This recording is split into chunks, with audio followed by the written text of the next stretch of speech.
My wife and I had just finished shopping for our son's 21st birthday at Northgate Mall. I went ahead to grab the truck while she stepped aside to take a call from the hospital. I didn't think twice about it. That was her life, always on call. I was almost at the vehicle when an older parking attendant approached me. "Is that your wife?" he asked quietly. I nodded. He glanced back at her, then pulled out his phone. "Sir, you might want to see this." 30 seconds later, what he showed me made my stomach drop. "Welcome to Family Revenge Stories. I'm truly grateful you're here. Before we dive deeper, tell me in the comments, where are you watching from today? I love seeing how far these stories travel. And when you reach the end rate, this story from 1 to 10, your feedback helps me craft even stronger, more powerful stories for you. Also, a brief note. This narrative includes fictional elements woven in for storytelling and reflection. Any resemblance to real names or places is purely coincidental, but the lessons about family trust and consequences are very real. Saturday afternoons in September usually meant yard work or Seahawks pregame prep. But this Saturday, September 7th, 2024, Diane had convinced me to spend the afternoon at Northgate Mall hunting for Evan's 21st birthday gift. "He's not a kid anymore," she'd said that morning over coffee. "Let's get him something grown up." We'd spent 3 hours wandering through department stores, finally settling on a Tag Heuer watch that made my wallet weep. But Evan was graduating with his engineering degree next spring, and Diane insisted he deserved something that would last. We were heading back to the truck, shopping bag swinging, when her phone rang. "Seattle Grace," she said, glancing at the screen. Her expression shifted instantly from relaxed to alert. "This is Diane Thornton." I watched her face change as she listened. Her free hand came up to rub her temple the way it always did when stressed. "How high is the fever? CT results right. Give me 20 minutes. She ended the call with an apologetic smile. "Emergency in the ICU, doctor. Prescott's out sick, and they need authorization for a transfer." "I'm so sorry, babe." "It's fine," I said, swallowing disappointment. That's the job. I need to call Dr. Vaughn to coordinate. She was already pulling up contacts. "Can you grab the truck? I'll meet you at the entrance." You know how he is with details. This might take a few minutes. Dr. Vaughn. The name didn't register then, it would later. I took her bags and headed across the parking garage while she stepped aside, phone already at her ear. Our silver Silverado was parked on level 3 west corner, same general area. I always chose a habit from my military days when finding your vehicle quickly mattered. The concrete structure was packed with Saturday shoppers, fluorescent lights, casting harsh shadows across rows of SUVs. I was 30 feet from the truck when the parking attendant approached. He was older, late 50s maybe, with gray-streaked dark hair and a weathered face. His uniform hung loose on a wiry frame, but his eyes caught me. Sharp. Careful. Like a man about to deliver bad news and hating it. "Excuse me, sir." I stopped keys halfway out. "Yeah." He glanced past me toward where Diane stood with her back to us, still on her phone. When he looked back, something in his expression made my stomach tighten. "So, is that your wife?" he asked quietly. "The woman in the blue jacket." I followed his gesture. Diane was 50 feet away, animated on her call, gesturing the way she always did when explaining something complex. Even from here, I could hear her laugh, bright and genuine, that laugh. The one I hadn't heard directed at me in months. "Yeah, that's Diane." My voice came out cautious. "Why?" His jaw tightened. He pulled out his phone, tapped the screen, then seemed to steel himself. "My name's Vincent. I work here Tuesday through Saturday." He paused. 2 weeks ago, I saw something I've been debating whether to tell you about." Another pause. "Because what I saw, you need to know." Cold dread washed over me. "What are you talking about?" He turned his phone toward me. The video was grainy security camera footage from a high angle, but the timestamp was crystal clear. August 24th, 2024. 3:47 p.m. This same garage, this same level. There was Diane, with a man in surgical scrubs. He stood too close, hand resting on her hip with casual familiarity. She laughed that same laugh, and then he leaned in. The kiss wasn't quick or uncertain. It was practiced, comfortable, the kind that came from repetition. 30 seconds of video, 25 years of marriage shattered. I watched it twice, forcing myself to catalog details through the shock. The man was younger, mid-40s maybe, fit, confident. And Diane's body language was relaxed, leaning into him. This wasn't their first time. This wasn't a mistake. "What I debated showing you," Vincent said quietly, giving me space. "But if it were my wife, I'd want to know. I'd want the truth before I wasted more years on a lie." My throat felt like broken glass. "Who is he?" "Han, don't know his name. But he's been here 4 times in the last month. Always around 3:30. Always in those dark blue surgical scrubs. Always with her." He paused. Now, after the first time, something felt off. So I started keeping records. Records, security footage, evidence. The word cut through my shock. This wasn't just some random guy feeling sorry for a stranger. Vincent had been watching, documenting. "Why?" "Well, Mr. Thornton," I said automatically. "Caleb Thornton." Something flickered across his face. Recognition, maybe, but it vanished before I could read it. "Mr. Thornton, I'm sorry I had to be the one to show you this." His voice carried genuine regret. "But better to know now than keep living in the dark, right?" I nodded, not trusting my voice. In the distance, Diane laughed again, still oblivious. She looked happy, carefree, like a woman who'd successfully balanced her Saturday with her husband, and her Saturday with her what? Her colleague, her lover. My mind raced through memories, rewriting them. Every late hospital shift, every weekend on call, every time she'd come home exhausted, smelling like antiseptic. How many had been real? How many had been him? But even through the rage and betrayal churning in my gut, 12 years of military intelligence training kicked in. I'd spent a career as an analyst, learning to process information without emotion, to wait for the complete picture before acting, to understand that premature moves lost wars. Don't react. Gather intelligence. Confirm everything. Then strike with precision. "Thank you," I told Vincent. My voice was steady, controlled. "I appreciate you telling me." He studied me for a long moment. "You're not going to confront her right now?" Not yet." I glanced at Diane, wrapping up her call. "Not here." Something like respect crossed his features. "If you need anything more evidence, testimony, whatever, you know where to find me. Tuesday through Saturday, 2 to 10. I filed that away and forced myself toward the truck. By the time Diane reached me, I had my expression locked down. Neutral. Just tired from shopping. "Crisis averted," she said brightly, sliding into the passenger seat. "You know how Dr. Vaughn is, always panicking over nothing." She set her phone in the cup holder and smiled that smile I'd fallen for 26 years ago. "Thanks for grabbing the car, babe. My feet are killing me." Dr. Vaughn, the name landed like a physical blow. The man in the scrubs. The man she'd been kissing 2 weeks ago. The man she'd just spent 10 minutes coordinating with. "No problem," I said, starting the engine. She talked the whole drive home, hospital politics. Evan's birthday plans, a new restaurant we should try. I made appropriate sounds, nodded at the right moments, even smiled when she touched my arm. But inside, everything had changed.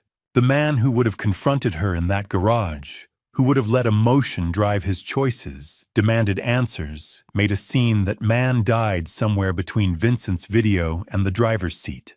The one behind the wheel now was different. Someone who understood that showing your cards too early meant losing everything. Someone who knew real victory required patience, planning, and cold calculation. Dr. Vaughn. I filed the name with everything else. The timestamps, the scrubs, Vincent's careful documentation. The way Diane said his name, familiar, casual, like someone she spoke with daily. My hands stayed steady on the wheel. My voice stayed calm, answering her questions. My face showed nothing but a tired husband after a long day of shopping. But behind that mask, a different man was taking notes, calculating, planning. This wasn't over. It was just beginning. The house was dark when we pulled into the driveway. Bellevue's suburbs had that September quiet lawn, sprinklers on timers, porch lights glowing yellow, the distant hum of I-405 fading to white noise. Normal, peaceful, a different lifetime. Diane hummed while brushing her teeth some off-key pop song. I watched through the bathroom mirror as she caught my eye and smiled, genuine, warm, nothing to hide. Long day, she said, rinsing her toothbrush. But Evan's going to love that watch. Yeah, he will.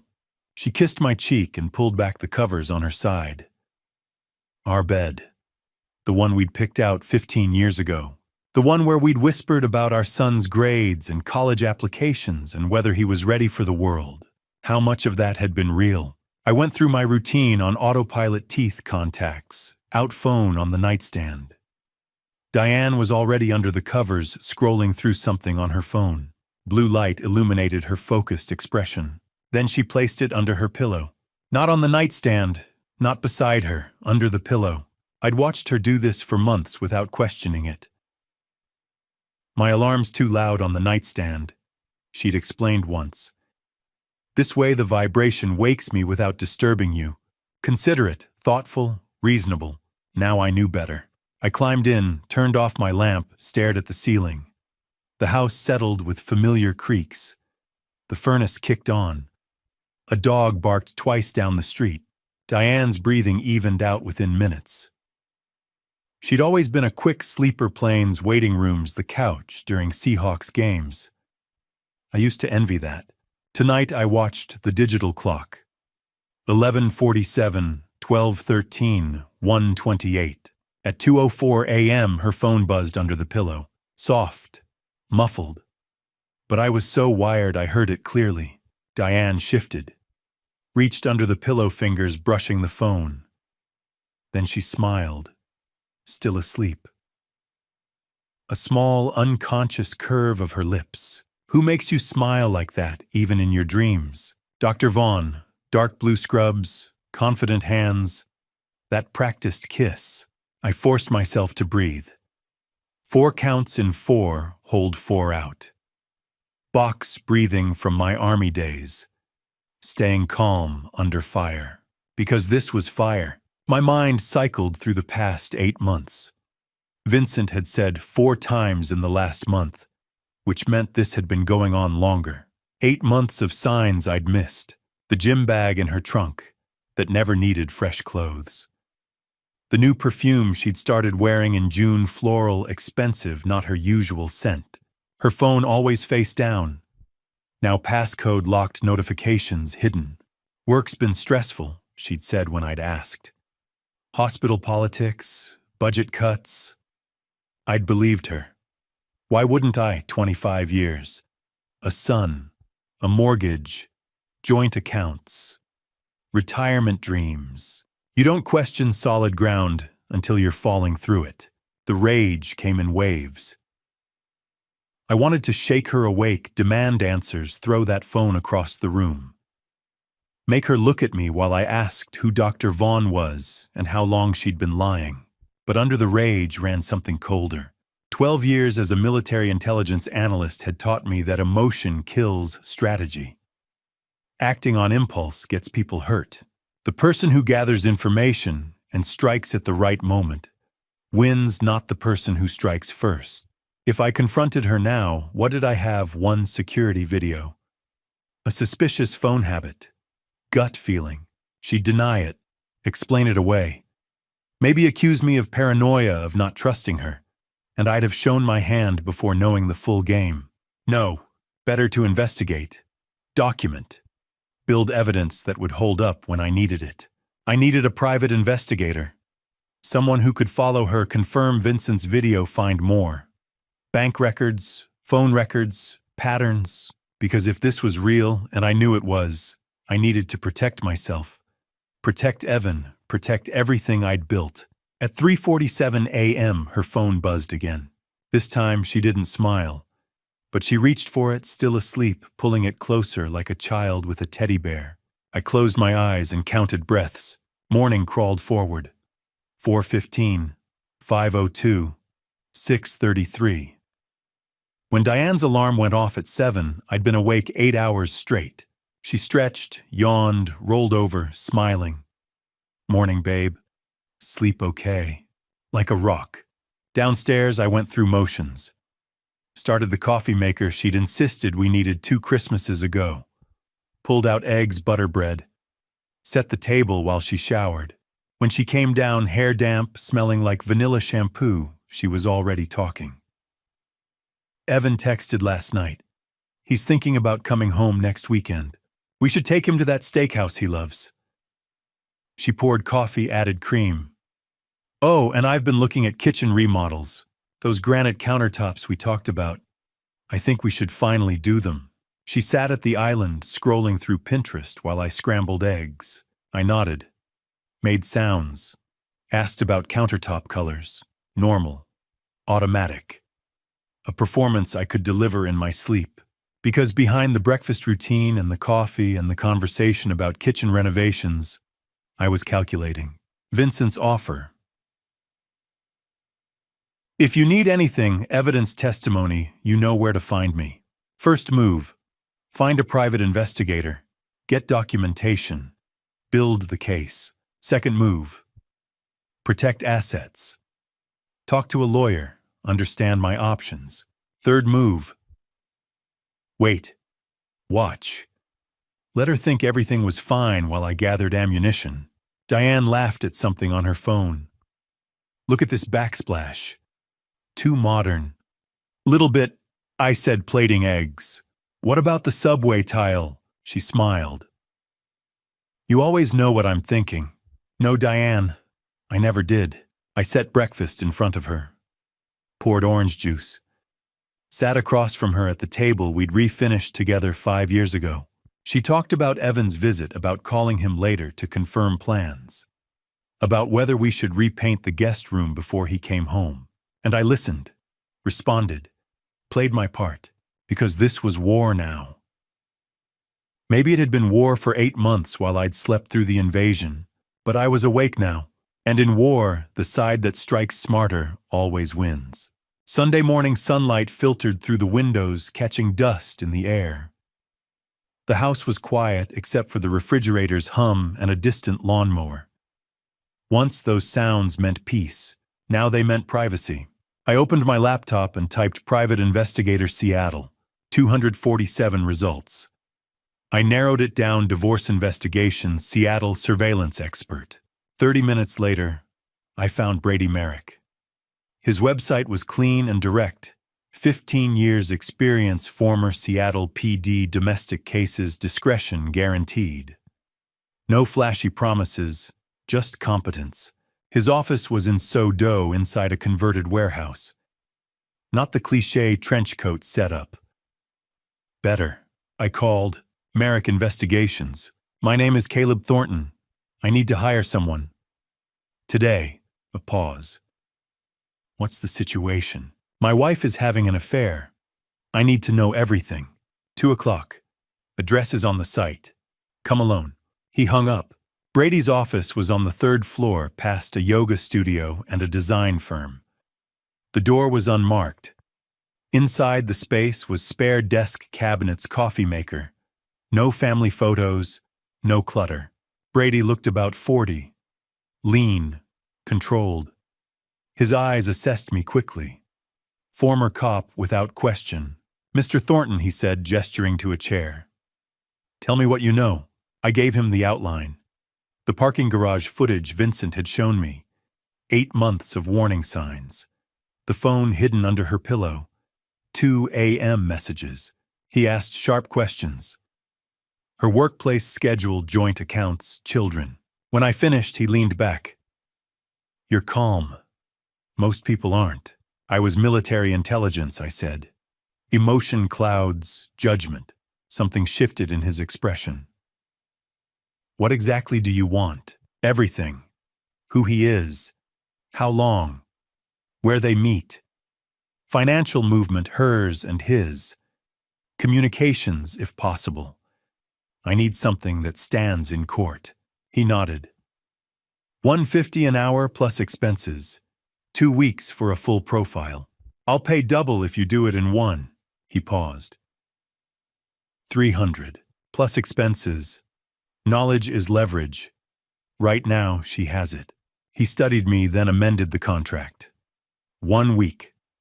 No guarantees on depth if she's cautious. Prioritize identity and financials. Fair. He stood and offered his hand. Updates via encrypted email. Password changes daily. Don't access from a shared device. Understood. At the door, he added, whatever you're feeling, don't show it. If she senses suspicion, she cleans up. I've already started. Tuesday evening brought steady Seattle rain. Diane was on the couch watching a hospital drama. I was in my office door, cracked open, waiting. At 7:47 p.m., the encrypted email arrived. A separate text delivered the password. I entered it carefully. The report opened. Brady had identified him, Dr. Preston Vaughn, 45, cardiac surgeon at Seattle Grace Hospital. Lives in a downtown condo on Westlake Avenue. Then the activity log. Monday yesterday they met at the Fairmont Olympic Hotel. Room 847 registered under his name. She entered at 2:15 p.m., exited at 4:47 p.m. 2 hours and 32 minutes. I read it 3 times. 2 hours and 32 minutes while I reviewed blueprints at a job site. While I texted her asking what she wanted for dinner. While I believed we were building a future. Tuesday today they met again. Northgate parking garage. Level 3. Physical contact observed. 8 minutes. The same garage where Vincent had first shown me footage. They were comfortable. Repeating patterns. The financial summary noted irregular transfers in our joint account. Brady was still investigating, but preliminary review suggested funds were moving. I leaned back. Dr. Preston Vaughn. A real man with a title and an address. A person who had been touching my wife, booking hotel rooms, messaging her at 2 in the morning. My chest tightened. 25 years reduced to timestamps and receipts. But beneath the pain was something colder information. Evidence. Exactly what I'd paid for. Babe Diane called from the living room. You coming? I closed the laptop. Locked it. Inhale 4, hold 4, exhale 4. Box breathing. Then I walked out and kissed the top of her head. Sorry. Work email? What are we watching? Grey's Anatomy. The one where the surgeon's marriage falls apart. The irony nearly made me laugh. I poured 2 glasses of Pinot Noir, the one she'd insisted we splurge on last month. Sat beside her on the couch we'd picked out together during the remodel. On-screen actors portrayed dramatic betrayal. Beside me, Diane leaned into my shoulder, as she had for decades. Familiar? Automatic? She had no idea I'd just read a report detailing her Monday afternoon in a hotel room with another man. I sipped wine and considered what I was becoming. A man who could sit calmly beside his wife while mentally cataloging evidence. A man who understood that confrontation now would only drive her to a lawyer, drain accounts, erase proof. A man who knew justice required patience. On television, the fictional wife discovered the affair and threw her husband out immediately. Emotional, satisfying, reckless. I took another sip. That's not how you win. Wednesday evening, I went back to the parking garage. I'd thought about it all day through a morning site inspection. where I'd barely registered the contractor's questions through lunch I didn't taste, through an afternoon of reviewing blueprints without seeing them, Vincent's careful attention, the way he'd looked at me when I'd said my name, the deliberate documentation. You don't keep records like that unless you have a reason. I found him on the 3rd level during his shift, guiding an SUV into a tight spot. When the driver left, he turned and saw me. No surprise crossed his face, like he'd been expecting this. Before I reveal what he told me in that bar, I need to ask you something. Type yes in the comments if you want to know the truth about Vincent. Type no if you think some secrets should stay buried. I need to see you're still here. Quick reminder. This story includes some dramatized details for storytelling purposes.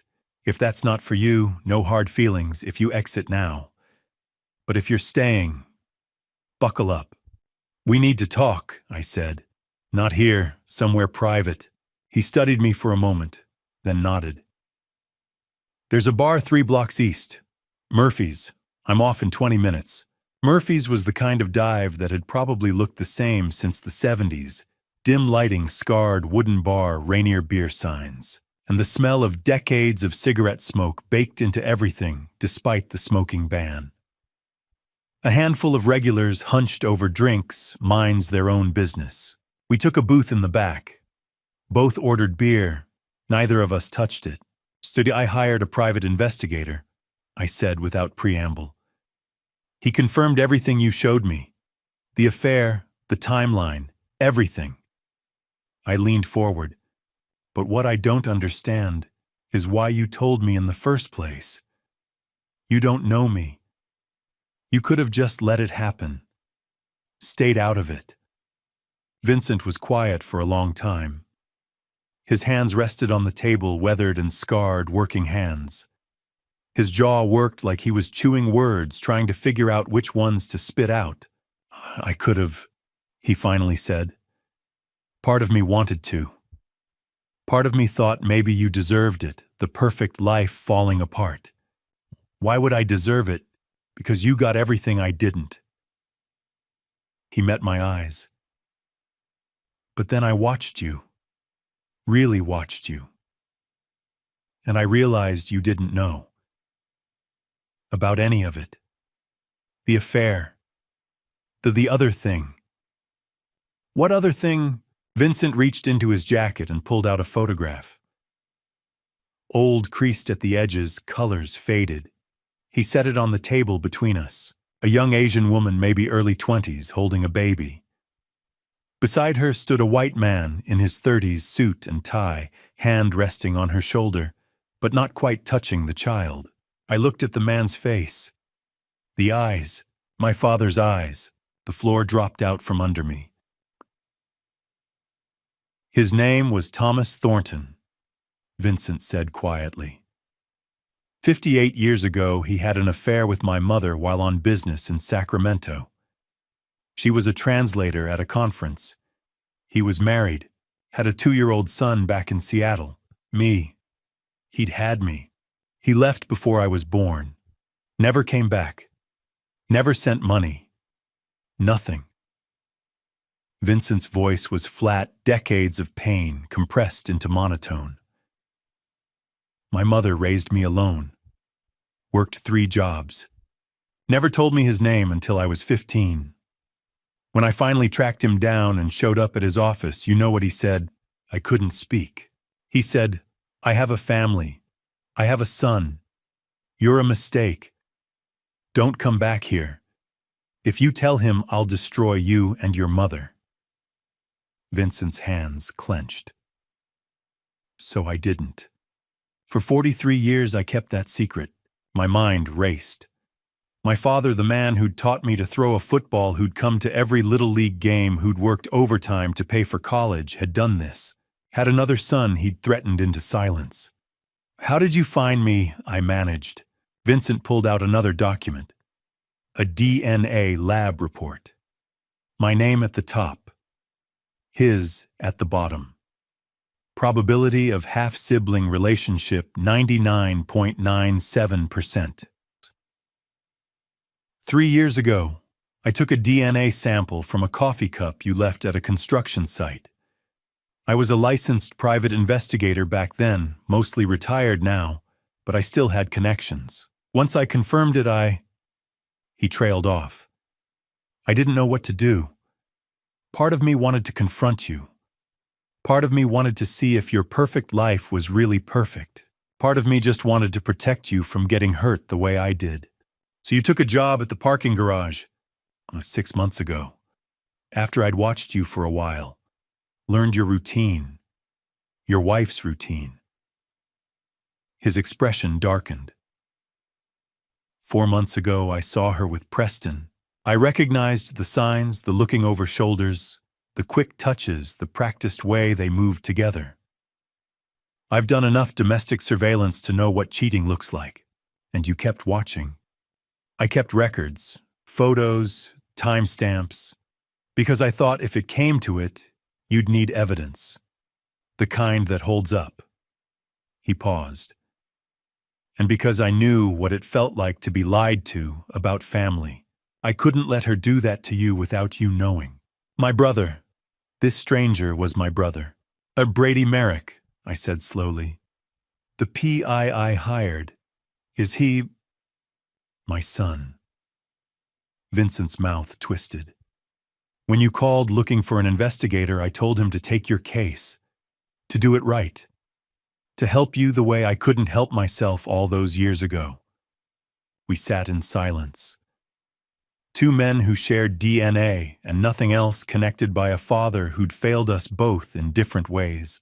I'm sorry, Vincent finally said, for all of it, for how you found out, for... Don't. I cut him off. You gave me the truth. That's more than he ever did for either of us. Something shifted in his expression. Relief, maybe, or the beginning of understanding that we were on the same side. He cleared his throat. There's something else. Brady found it in his preliminary investigation. What? His money. Your wife and Preston, they're not just having an affair. They're moving money. Significant amounts. From your joint accounts into something else. My blood went cold. How much? Brady's still tracking it. But based on what he's seen so far, Vincent met my eyes. Enough that this isn't just about betrayal anymore. It's fraud. And just like that, everything changed again. This wasn't just my wife cheating. It was something much worse.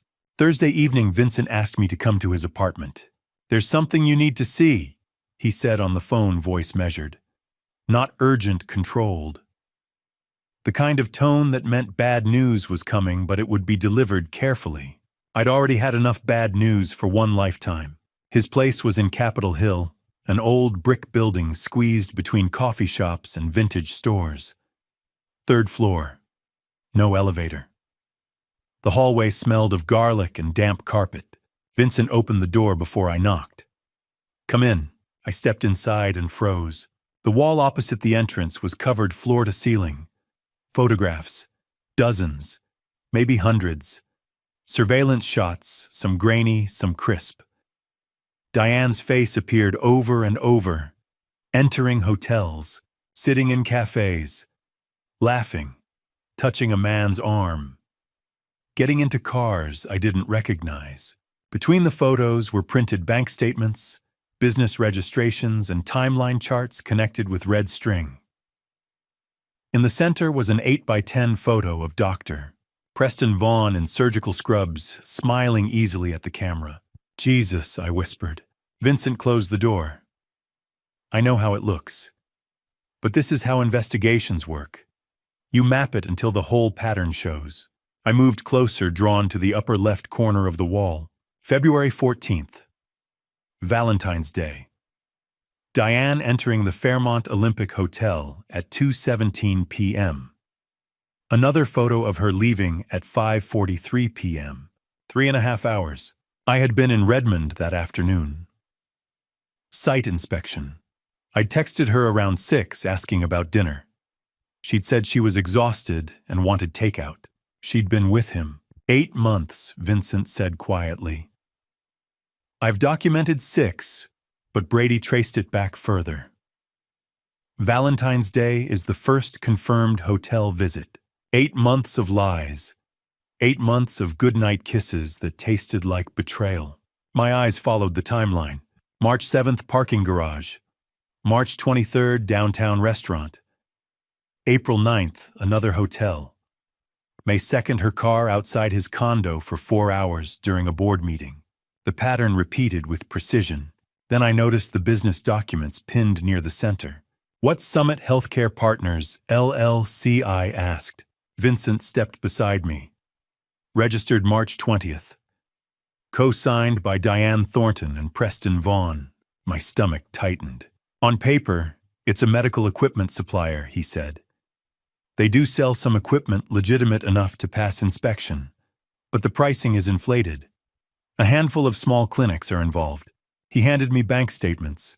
Transfers, $5,000, $12,000, $8,000, $15,000. Over and over, from an account number I recognized. Our joint savings, how much I asked. $180,000 over 6 months. Small increments to avoid detection. Together, it adds up. $180,000. Gone. There's more, Vincent said. He showed me news articles and court records. Preston has done this 3 times before. Portland, 2019. San Francisco, 2021. Denver, 2022. Same model. He pointed at a chart. He targets hospital administrators, married women between 45 and 50, women with assets, inheritances, joint accounts. He seduces them, convinces them to form a business partnership, creates a clean-looking LLC, slowly drains funds, then relocates before anyone pieces it together. Why hasn't anyone stopped him? Because they're ashamed. To expose him, they'd have to admit the affair. Risk careers, risk marriages.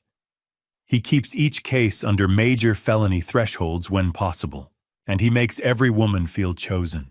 I stared at the list of cities. Portland, San Francisco, Denver, Seattle, a pattern. Who were they? I asked. I don't have all the names. But this one, he handed me a card. Dr. Audrey Kingsley, San Francisco. She was victim number 2. She's also his ex-wife. He married one early on, before he refined the process. She lost her job when the affair surfaced.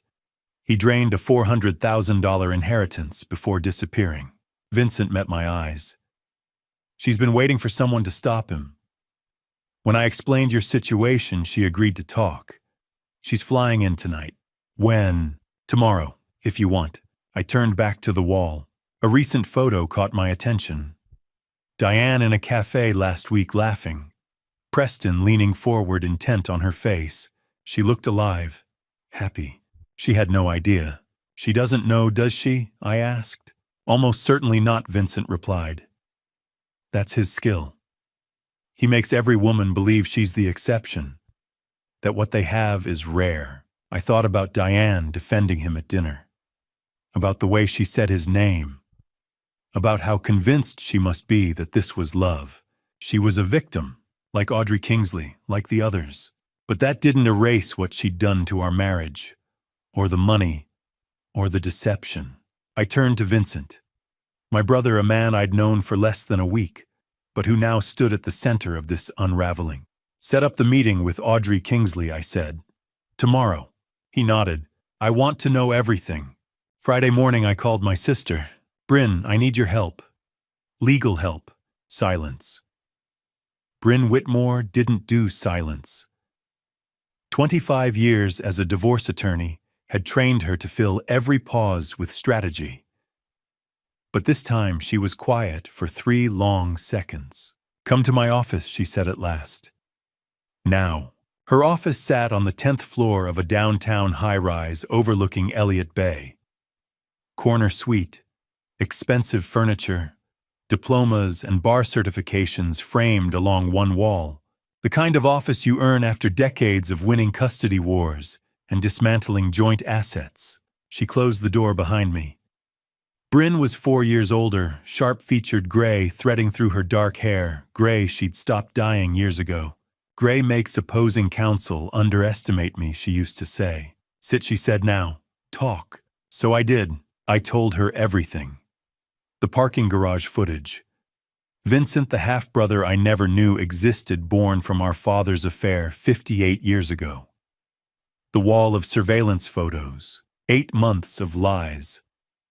Preston Vaughan's pattern of seduction and financial manipulation in 4 cities. The LLC Summit Healthcare Partners, co-signed by my wife and her lover. $180,000 siphoned from our joint account in small, deliberate transfers. Bryn didn't interrupt. Her face moved through shock anger, then settled into the cold focus I'd seen in courtrooms. When I finished, she said one word, bastards. Then she opened her laptop. Here's where you stand legally, she said. You have grounds for at-fault divorce based on adultery. Washington is technically no fault, but documented adultery still influences asset division in certain contexts. The financial transfers strengthen your position significantly. And if that LLC involved interstate electronic transactions, we're looking at potential federal wire fraud. What are my options? She didn't hesitate. Monday morning, we file for divorce. We cite adultery and financial misconduct. At the same time, we file an emergency motion to freeze all joint accounts. That prevents her from moving or hiding additional funds. She paused, studying me. What do you want, Caleb? Not the legal answer, the real one. I'd already decided. I want the house. I want every dollar back. And I want her to understand exactly what she destroyed. Bryn's gaze sharpened. You're not asking for fairness. I'm asking for precision. She smiled slightly. Good. She pulled out a legal pad. Step 1, documentation. Every report from your PI. Every surveillance photo. Every financial statement, hotel receipts, time-stamped evidence. We build a case she cannot spin. Vincent's been documenting for 6 months. Excellent.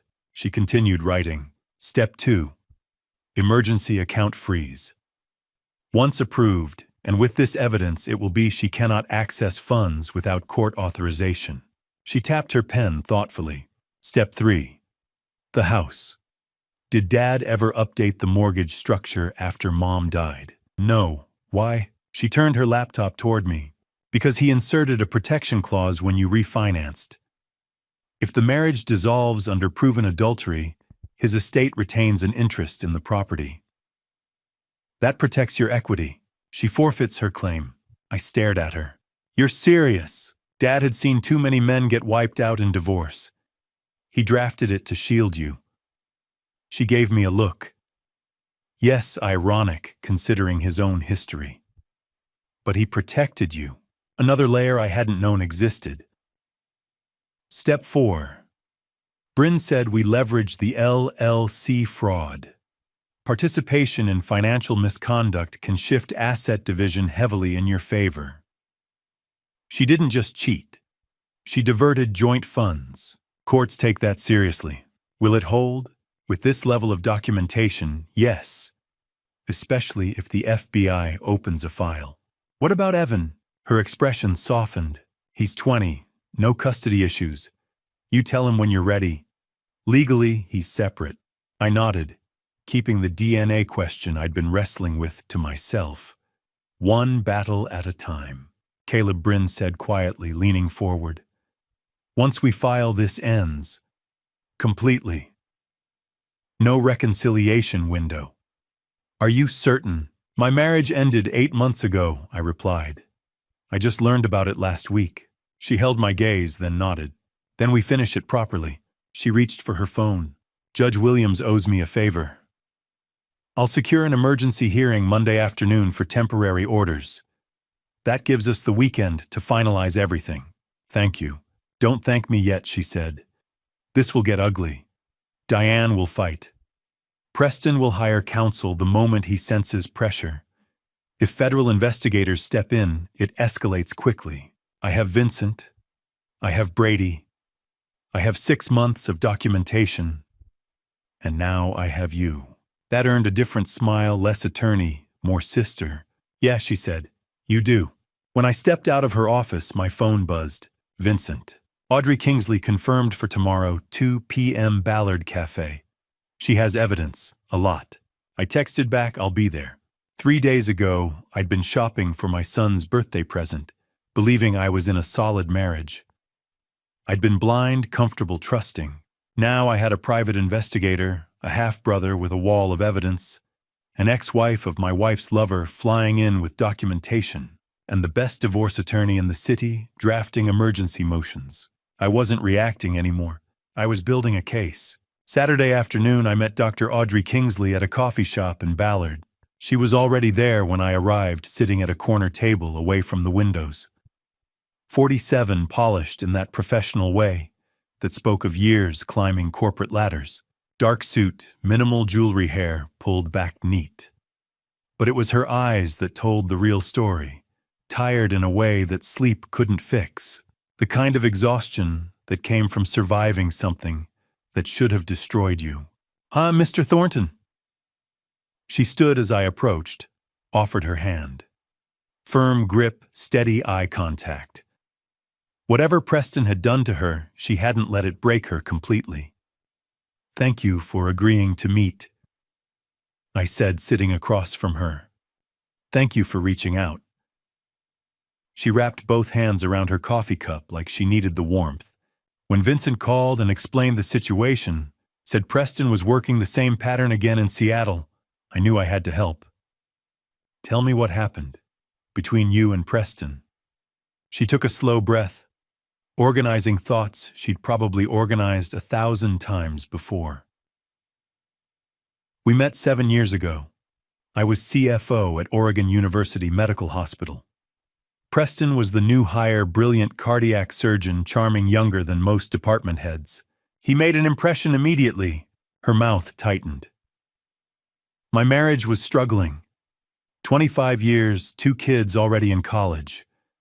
My husband and I were basically roommates who shared a mortgage. The classic midlife crisis setup. I knew that feeling. The distance that grew so gradually, you didn't notice until you were strangers living under the same roof. Preston saw that. Audrey continued. Or maybe he engineered it, I don't know anymore. He made me feel understood, important. Like I mattered beyond budget spreadsheets and board meetings. The affair started within 3 months. She said it clinically, like reading a medical chart. Detached. The only way to tell the story without drowning in it. 6 months in, he pitched the business idea. A medical equipment company we'd source better quality supplies at lower costs, improve hospital procurement, make millions in the process. He called it a partnership between clinical expertise and financial management. Made it sound revolutionary. And how much did you invest? $400,000. My mother's inheritance. Everything she'd left me. Her jaw clenched. The equipment was real. The company was legitimate on paper. But the prices Preston charged were inflated by 3, sometimes 400%. And the contracts he negotiated somehow always seemed to benefit his other ventures. When did you realize? Too late. By the time I started asking questions, Preston had already structured everything to look like I was the one manipulating hospital contracts. When the internal investigation started, he had his lawyers ready. They convinced the board it was mutual misconduct, that I was equally guilty. I had to sign an NDA to avoid criminal charges. Her hands trembled slightly around the cup. My husband filed for divorce when everything came out. The hospital terminated my position. I lost my job, my marriage, my reputation, and $400,000. Preston moved to San Francisco with a clean record and a new position, and did it again. See, at least twice more that I can confirm. San Francisco, then Denver. Maybe others I don't know about.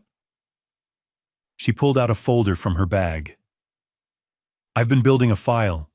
Breaking my NDA could cost me legally, but I'm tired of watching him destroy people. She opened the folder. Inside were printouts, LinkedIn profiles, news articles, court records, financial documents. Photos of 3 women besides herself, all professional, well-dressed 40-something. All with that same tired look in their eyes. San Francisco, hospital administrator. Divorced, lost approximately $300,000. Denver, another hospital administrator. Same story, $250,000 gone. And now your wife in Seattle. The pattern was crystal clear when laid out like this. Hospital administrators, late 40s, married, assets. The same script playing out city after city, victim after victim. Why hasn't anyone stopped him? I asked. Shame, Audrey said simply. These women, myself included, would have to admit to affairs, risk what's left of our careers and reputations. The NDAs are ironclad. The hospitals want to avoid scandal, and Preston's smart about keeping amounts below felony thresholds in most jurisdictions. She leaned forward. But if we could get multiple victims to testify together, build a federal wire fraud case instead of local criminal charges, maybe we could actually stop him. I want to do more than stop him, I said. I want to catch him in the act. Get him on record admitting what he's done. My wife doesn't know I know about the affair. She thinks her secret is safe. If I could get her to cooperate, wear a wire record, Preston confessing to the fraud, she'd have to flip on him, Audrey said slowly. Betray someone she thinks she's in love with. Why would she do that? Because I'll give her a choice. Help us take Preston down or go down as his accomplice. She's signed documents, co-signed the LLC, participated in fund transfers. Legally, she's as guilty as he is. Audrey studied me with those tired, sharp eyes. You're not doing this just to save your marriage. My marriage ended 8 months ago. I'm doing this because he needs to be stopped. Because you deserve justice. Because those other women deserve to know they weren't alone. And because my wife deserves to understand exactly what kind of man she's been protecting. Audrey was quiet for a long moment. Then she slid the folder across the table. I'll testify, she said. I'll break my NDA. I'll contact the other victims and see if they'll come forward. I don't care about the legal consequences anymore. I just want Preston Vaughn facing real justice for once in his life. I looked at the folder. 4 women's faces staring up at me from the documents. 4 lives dismantled by the same man who was currently dismantling mine. He will, I said. We'll make sure of it. Because this wasn't just about my marriage anymore. This wasn't about hurt feelings or betrayed trust or 25 years wasted. This was about stopping a predator. And we finally had an army strong enough to do it. The Seattle Grace Hospital annual fundraising gala was the kind of night where the city's medical elite gathered beneath crystal chandeliers to applaud their own brilliance. Diane had been excited for weeks. I had been preparing for 3 days. She bought a red silk dress that cost more than my weekly paycheck. Scheduled a hair appointment.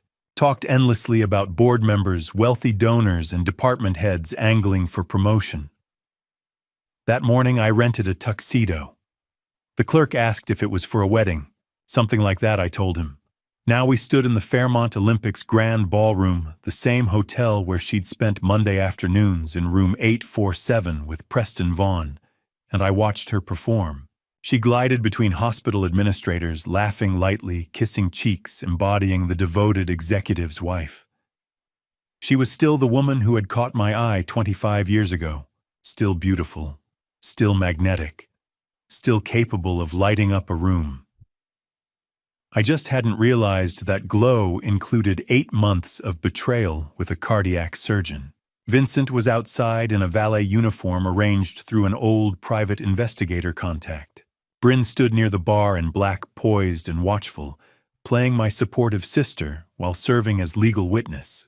Under my rented tuxedo shirt pressed flat against my chest, a recording device captured everything. Washington was a one-party consent state. Every word spoken tonight would be documented. There's Dr. Vaughn, Diane said, touching my arm. Her eyes had already found him across the room. They always did. I should introduce you. He's been incredibly helpful with board politics. Lead the way.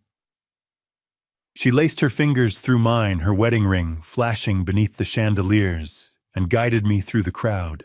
Preston stood at the bar among surgeons in tailored suits, radiating the confidence of men who held beating hearts in their hands. He was tall, fit, composed, the kind of doctor patients trusted instantly. His gaze found Diane before we reached him. I saw it recognition heat, then the swift shift to professional neutrality. He was practiced. Comfortable, Dr. Vaughn, Diane said warmly. This is my husband, Caleb Thornton. He extended his hand. Mr. Thornton. A pleasure. His grip was firm. His eyes assessed me in seconds, construction worker mid-50s, not part of this world. I watched him dismiss me as harmless. Diane speaks highly of you, I said evenly. She's invaluable to the hospital. He replied, smiling at her in a way that suggested something private. I'm sure. I let silence linger. She's told me so much about you these past few months. I feel like I already know you. A flicker crossed his face. Your work, I continued casually. Your investment advice. Your ventures, Summit Healthcare Partners. Diane mentioned your co-founders. The color drained from him. Diane's grip tightened. Caleb. I've been studying how that company operates, I said, lowering my voice slightly. Pricing structures, vendor contracts, transfer patterns. Construction teaches you to respect documentation.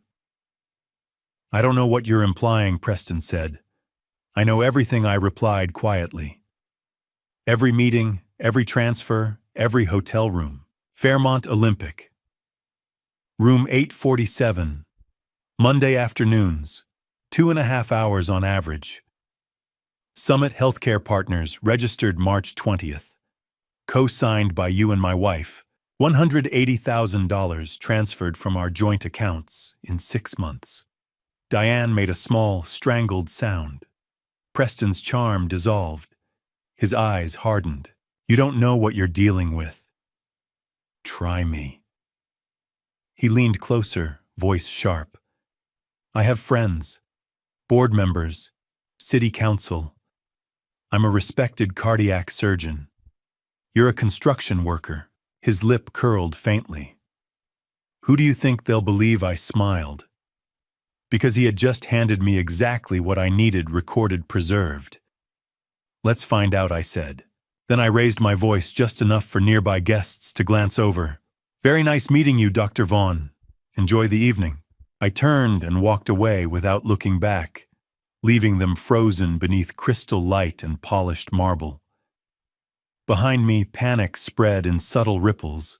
Vincent stood near the entrance, arms crossed, watchful. He caught my eye and gave a single nod. Phase 1 was complete. I stepped outside into the cool night air, the ballroom's music muffled behind heavy doors. My pulse finally began to slow. Everything had unfolded exactly as planned. Diane followed minutes later, her heels striking the pavement sharply. What have you done? She demanded, voice trembling. Nothing, I said calmly. Yet. The car waited at the curb. Vincent opened the door for her with professional neutrality, as though he were just another valet, not a witness to a collapsing marriage. Inside, the silence was suffocating. You're embarrassing yourself, she hissed. You have no idea how powerful Preston is. I'm aware, I replied. She stared at me, searching for uncertainty. She found none. Caleb, she said, softer now. We can talk about this at home. We are talking. Her mask slipped just slightly. Fear crept into her eyes. What she didn't know was that the device under my shirt was still recording. Every accusation, every threat, every admission. The legal battle ahead would not rely on rumors or whispered suspicions. It would rest on evidence, financial records, corporate filings, transaction logs, and now recorded words spoken in anger. She thought tonight had been about humiliation. It hadn't. It had been about leverage. Vincent handed me the car keys at the valet stand. His eyes asked a silent question. "You okay?" I gave him a single nod. "It's done." Diane followed me across the parking garage without speaking. Her heels clicked against concrete, echoing in the cavernous space. Still in shock, maybe, or already calculating her next defense. I opened the passenger door for her, 25 years of muscle memory, and she slid in mechanically, that red dress pooling around her legs. I closed the door, walked around to the driver's side, got in, started the engine. The silence between us was already suffocating. I pulled out of the Fairmont's garage and onto the wet Seattle streets. Rain had started while we were inside, soft at first, then building to a steady rhythm against the windshield. Diane sat rigid beside me, staring straight ahead, hands folded in her lap. She didn't speak until we merged onto UI-5 heading north toward Bellevue. When she finally found her voice, it came out tight, controlled, still trying to manage the situation. What the hell just happened back there? That was me being honest for the first time in a week. "You embarrassed me in front of—" "I embarrassed you." My hands tightened on the wheel. "That's really what you're concerned about right now. Kroglib, whatever you think you know, stop." The word came out harder than I'd intended. "Don't insult me with denials." Silence. Just rain and road noise and the sound of 25 years cracking apart. "I saw you," I said quietly. "At the parking garage. Saturday, 8 days ago. With him." "I don't know what you're talking about." I pulled onto the shoulder. Right there on I-5, rain-pouring traffic rushing past. Put the car in park. Turned to face her directly. "Diane, I have video. 8 months of surveillance. Hotel check-ins. Financial records. LLC documents with your signature. I have everything." The color drained from her face. All that careful control evaporated. "Oh God. How long?" My voice stayed level, clinical. "Before you insult me with explanations, just tell me. How long have you been sleeping with him?" She stared at her hands. Her wedding ring caught light from passing headlights. 8 months, she whispered. "Since February." "Valentine's Day. How romantic." "Caleb, please." "And the money." "The $180,000 you stole." He said it was an investment. I pulled Audrey's folder from inside my jacket. Dropped it in her lap. "He's a professional con artist. Open it." Her hands trembled as she opened the folder. I watched her face as she read. Watched the horror settle in. Photos of 3 other women. Portland, San Francisco, Denver. All hospital administrators. All married. All mid-40s. Same pattern. Same promises. Same lies. "No, this can't be. Preston wouldn't." I showed her my phone. Screenshots Brady had recovered from cloud backups. Preston's messages to previous victims. "You're the only one who understands me. We can have a real future together. Just trust me with this investment." Word for word identical to messages he'd sent her. She scrolled through them, hands shaking. I watched the fantasy shatter. Watched her realize she'd never been special. Just another mark in a pattern going back years. He doesn't love me. Hollow. Broken. No. He never did. No. I destroyed everything for... Her voice cracked. "Oh God. Oh God, what have I done?" She started crying. Deep, wrenching sobs. I felt nothing. "I want you out of the house by tomorrow." "Well, I filed for separation. Bryn's my attorney. Monday the court freezes our accounts. Divorce papers come next week." "You can't just..." I can. You committed adultery, financial fraud, theft, 8 months of lies.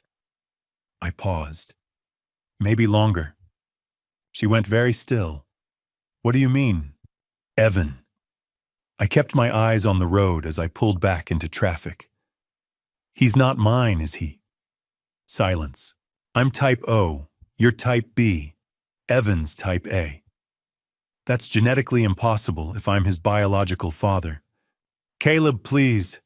Who was it? Someone before we married. Does it even matter anymore? She didn't answer, just kept crying. 20 minutes later, I pulled into our driveway. The house I'd bought. Renovated.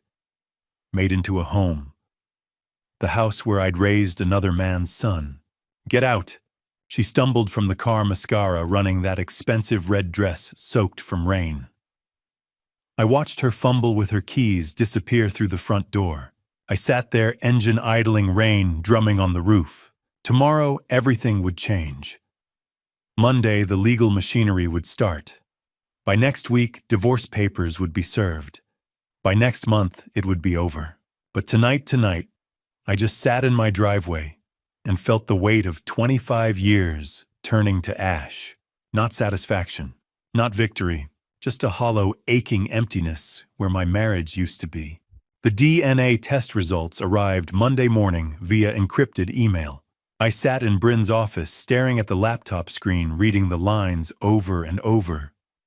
Medical terminology, lab certification numbers, charts showing genetic markers that meant nothing to me, and at the bottom, in bold, probability of paternity, 0.00%. Caleb. Bryn's voice came from somewhere far away. I closed the laptop, sat back, looked at my hands. He's not my son. 20 years.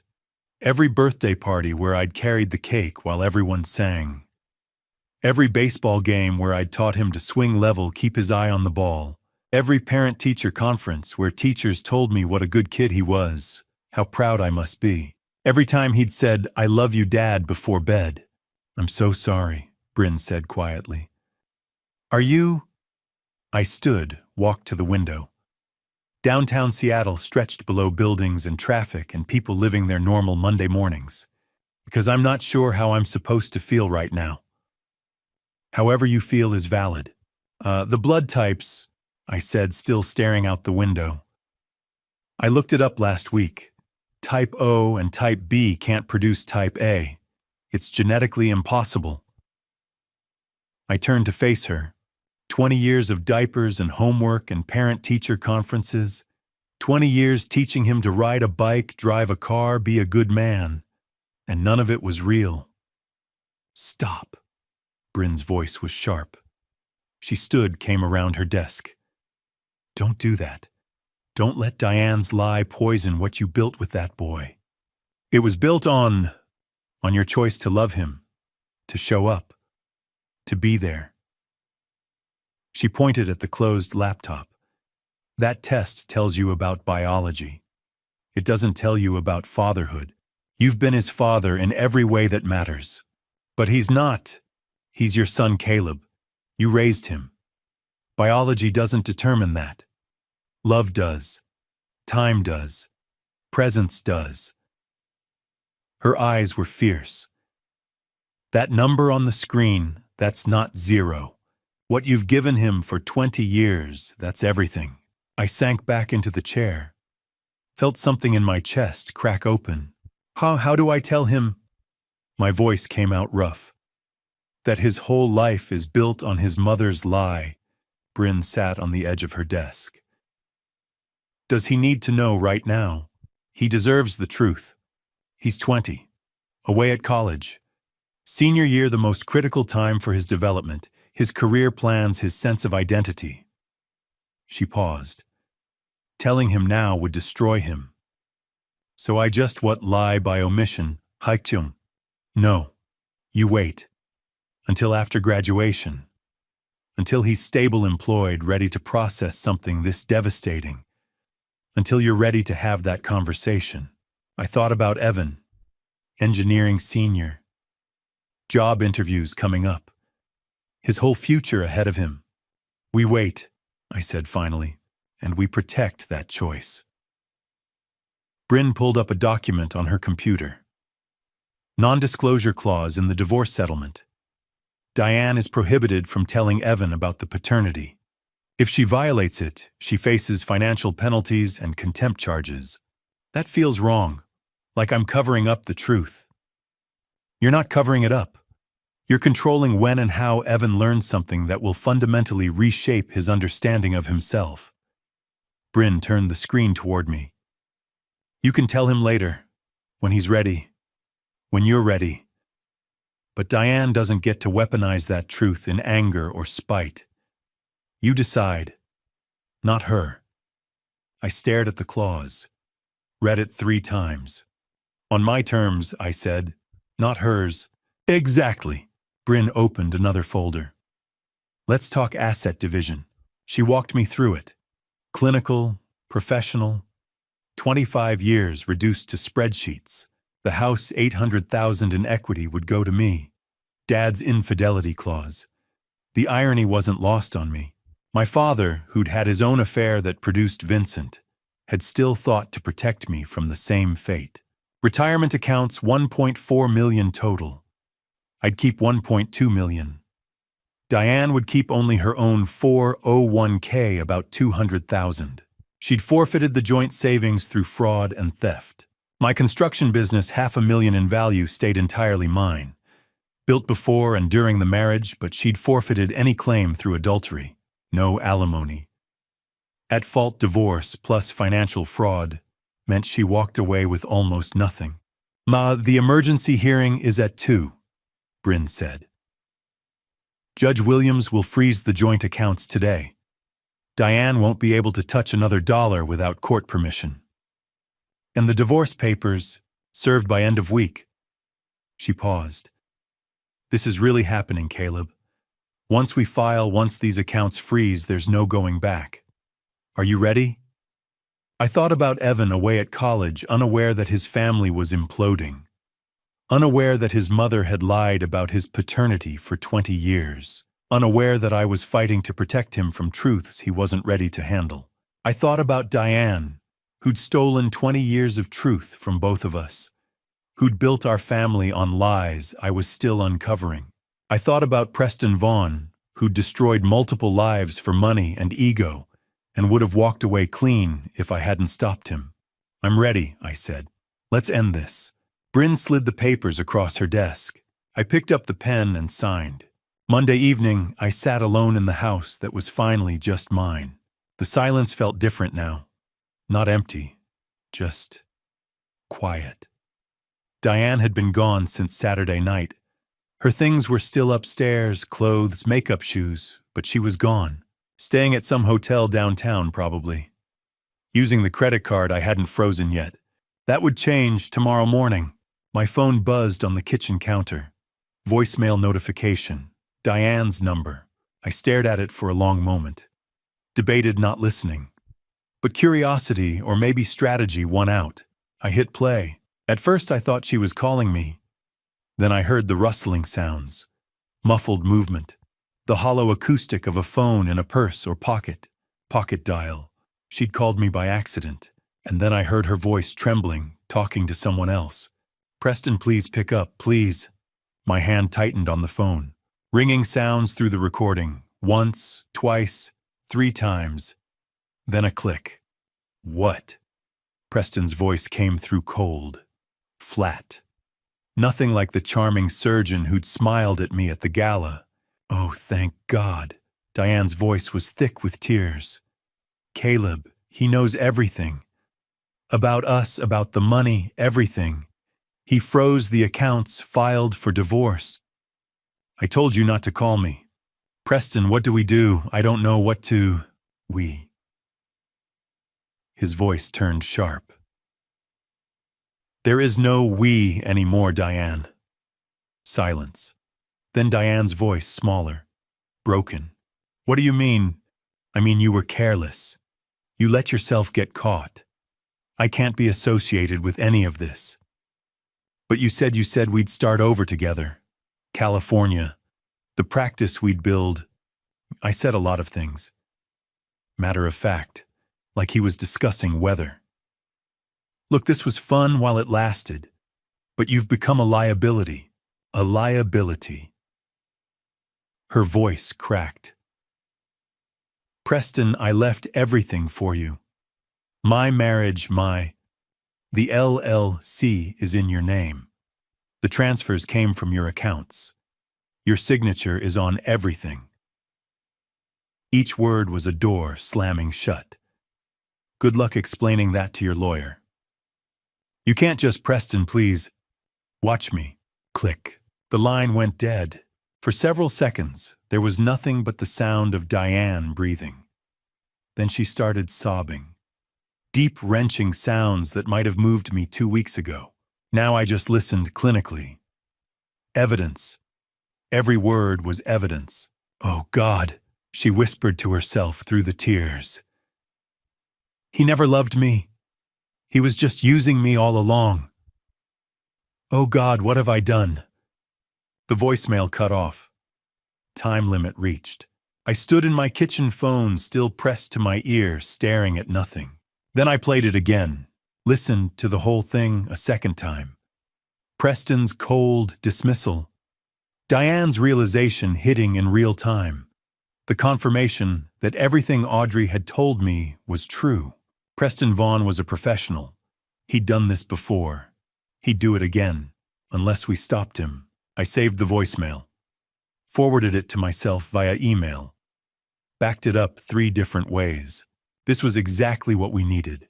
A knock at the door pulled me out of my thoughts. I opened it to find Vincent holding 2 bags of Chinese takeout. Figured you hadn't eaten, he said, walking past me into the kitchen like he'd been doing it for years instead of weeks. I've been eating. Coffee and rage don't count as a meal. He started unpacking containers. Kung Pao chicken, fried rice, egg rolls. Despite everything, I almost smiled. Since when are you my nutritionist? Since I'm your brother and somebody needs to make sure you don't self-destruct. He grabbed plates from the cabinet, somehow already knew where they were. You look like hell, by the way. Thanks. What are brothers for? We sat at the kitchen table. Vincent handed me a fork. Something happened, he said. Not a question. I pulled out my phone. Diane pocket dialed me about an hour ago. Left a voicemail. I hit play. Vincent's face went darker with every word. By the time Preston said, "Watch me," and hung up, his jaw was clenched tight. "Oh, that son of a bitch," he said quietly. "Stop, Preston just gift-wrapped us a confession and made Diane desperate." Vincent looked up at me. Desperate people cooperate. That's what I'm counting on. I took a bite of chicken. First real food I'd eaten all day. Give her one more day. Let her realize she's completely alone. Preston's gone. I'm gone. The money's about to be gone. Then we approach her about the wire. You think she'll do it? What choice does she have? I picked up my phone, played the voicemail one more time. Diane's voice. He never loved me. He was just using me. She's finally seeing what we've known all along. Preston Vaughn is a predator, and she was just another mark. Think she'll throw him under the bus? She already has. We just need to make it official. Vincent nodded slowly, picked up his beer. You know what's weird? What? I don't even hate her anymore. I said it before I'd really thought about it. I just feel done. Vincent studied me for a moment, then nodded. That's maturity or exhaustion. Sometimes they're the same thing. My phone buzzed. Text from Bryn. Emergency hearing approved. Accounts frozen as of 8 a.m. tomorrow. She's cut off. I showed Vincent. He raised his beer. To consequences. I picked up mine. To consequences. We clinked bottles. And for the first time in 2 weeks, since that Saturday afternoon in the parking garage when my world had imploded. I almost smiled. Tomorrow we'd approach Diane about cooperation. But tonight, sitting in my kitchen with the brother I never knew I needed eating Chinese food and planning strategic strikes, I felt something shift. Control. It was finally coming back. 2 weeks passed since Preston abandoned her. 2 weeks we let Diane stew in that hotel room, isolated and desperate. Preston's silence confirmed what the voicemail had already proven: he'd discarded her the moment she became a liability. The accounts had been frozen since September 24th. She was living on a credit card that would max out soon, eating room service and searching job sites that wouldn't hire someone whose professional reputation was about to implode. Bryn had been monitoring the situation. "She's desperate enough now," she'd said Tuesday evening. "Time to move." Wednesday morning, the three of us, me, Bryn, and Vincent, arrived at the Courtyard Marriott near Seattle Grace Hospital. Room 314. I knocked. The woman who opened the door was barely recognizable. No makeup. Sweatpants and an oversized t-shirt. Hair pulled into a messy bun. Eyes swollen and red from crying.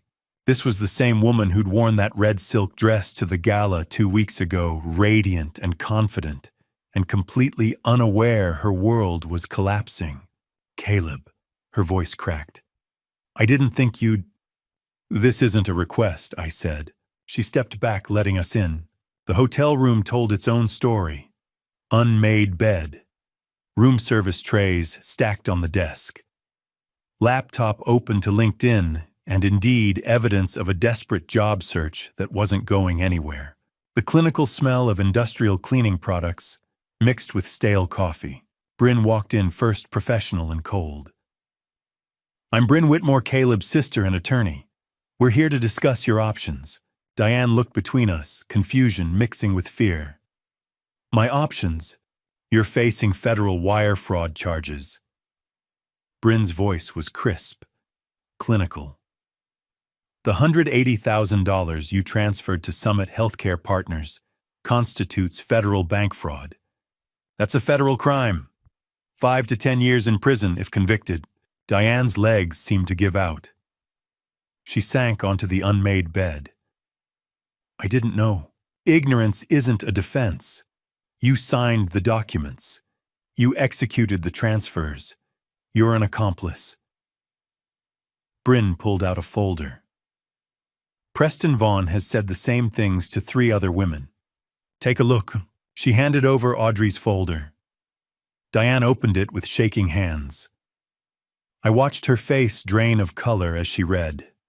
Portland, San Francisco, Denver. 3 women before her. Same pattern. Same lies. Same promises. "Oh, God," she whispered. The FBI is building a case against him," Bryn continued. "They need someone who was involved, someone who can testify." Diane looked up slowly. "You want me to testify against Preston?" "Yeah, we want you to wear a wire," Bryn said. "Get him to admit the fraud on tape, then testify when the case goes to trial. He'll destroy me."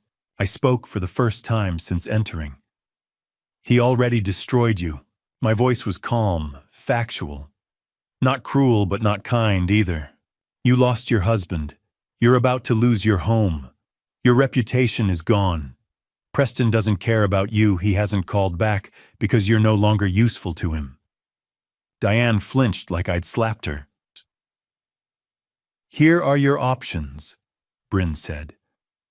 "Cooperate and we can keep this quiet. Immunity deal, sealed records, no publicity. You lose Caleb and the house, but you don't lose Evan. You don't go to prison. You get a chance to rebuild some kind of life."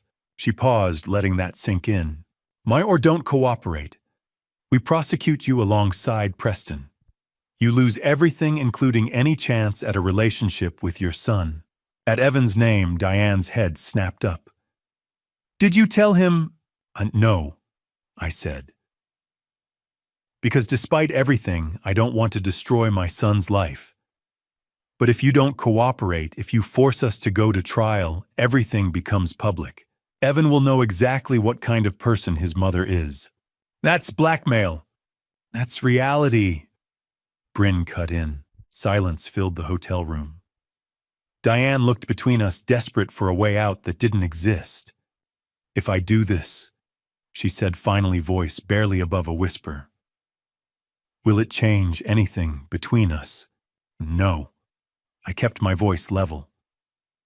The divorce proceeds as planned. You keep your 401k. You get immunity. That's more than you deserve. More silence. Diane was crying now, quiet tears running down her face. I'll do it, she said. I'll wear the wire. Bryn pulled out paperwork. FBI agent Owen Ramsey will contact you within 24 hours. He'll brief you on the operation. You'll need to contact Preston, arrange a meeting. The wire will record everything. What do I say to him? It's the truth, I said. That you're scared. That I'm threatening you. That you need his help. He's arrogant enough to believe you're still under his control. Diane nodded, hands shaking as she took the immunity agreement from Bryn. I'm sorry, Caleb. Her voice broke. For everything. I never meant for. I stood, headed for the door. Didn't look back. Sorry doesn't fix this, I said. But cooperation might save you. Outside in the hotel corridor, Vincent put a hand on my shoulder. That was brutal. That was necessary, I corrected. He studied me for a moment, nodded slowly. We walked to the elevator in silence. As the doors closed, I felt something settle in my chest. Not satisfaction, not victory, just completion. The legal machinery was in motion now. Diane would cooperate or she'd face consequences alone. Either way, Preston Vaughn's time was running out, and he had no idea the trap was closing around him. Thursday morning, we met at the FBI field office in downtown Seattle. The building was exactly what you'd expect. Sterile, imposing, the kind of place designed to make you feel small and exposed. Security checkpoints, badge scanners, agents moving through hallways with the quiet efficiency of people who'd seen everything. Agent Owen Ramsey looked like he'd seen most of it. Mid-40s, maybe pushing 50. Gray suit, white shirt, dark tie. Eyes that had witnessed too much white-collar crime and stopped being surprised by human greed years ago. We gathered in an interrogation room, me, Diane, and Bryn. Vincent was next door in the observation room, watching through the one-way glass. Diane had barely spoken since agreeing to cooperate yesterday. She sat rigid in the metal chair, hands folded in her lap, looking like someone waiting for execution. Agent Ramsey entered carrying a thick file folder, set it on the table, looked at Diane with those tired eyes. Mrs. Thornton, thank you for agreeing to cooperate. She nodded mutely. Let's clarify the terms, Ramsey said, pulling out papers. You cooperate fully. You wear a wire. You get Dr. Vaughn to admit the fraud on tape. In return, you receive immunity from federal wire fraud prosecution. The charges against you will be dropped. And it'll be sealed. Diane's voice was barely audible. My son won't know. That's between you and your ex-husband. The FBI doesn't disclose case details unless necessary for prosecution. Since you're cooperating, you won't be named as a co-conspirator in public records. You'll be listed as a witness, not a defendant. She looked at me. You'll keep it from Evan. For now, I said. The kid doesn't need details. He knows we're divorcing because of your affair. That's enough. She flinched but didn't argue. Ramsey opened the file folder. Let's talk about Dr. Preston Vaughn's other victims. He spread photos across the table. 5 women, 5 different cities. Hannah Shepard, San Diego 8 years ago. Recently came forward. Dr. Audrey Kingsley, Oregon 7 years ago. Unnamed victim, San Francisco, 6 years ago. Amanda Sutton, Portland, 4 years ago. Valerie Porter, Denver, 3 years ago. And you, Seattle this year. Diane stared at the photos, face draining of color. Over $2 million stolen across 10 years. 4 different hospitals. Identical pattern every time. Ramsey pulled out another document. He even used the same words. He showed Diane a comparison sheet. Messages Preston had sent to each victim. Preston to Audrey. You're the only one who understands me. Preston to Amanda. You're the only one who understands me. Preston to Diane. You're the only one who understands me. Word for word identical. A copy-paste con job. He said I was special, Diane whispered. That he'd never felt this way with anyone. He told all of them the same thing, Ramsey said. Not unkind, but factual. In some cases, word for word. You weren't special, Mrs. Thornton. You were a target who fit his profile. She looked like she might be sick. Here's how this works, Ramsey continued. This afternoon, you'll call Dr. Vaughn. Tell him you're scared, that your husband is threatening you with fraud charges, that you need his help.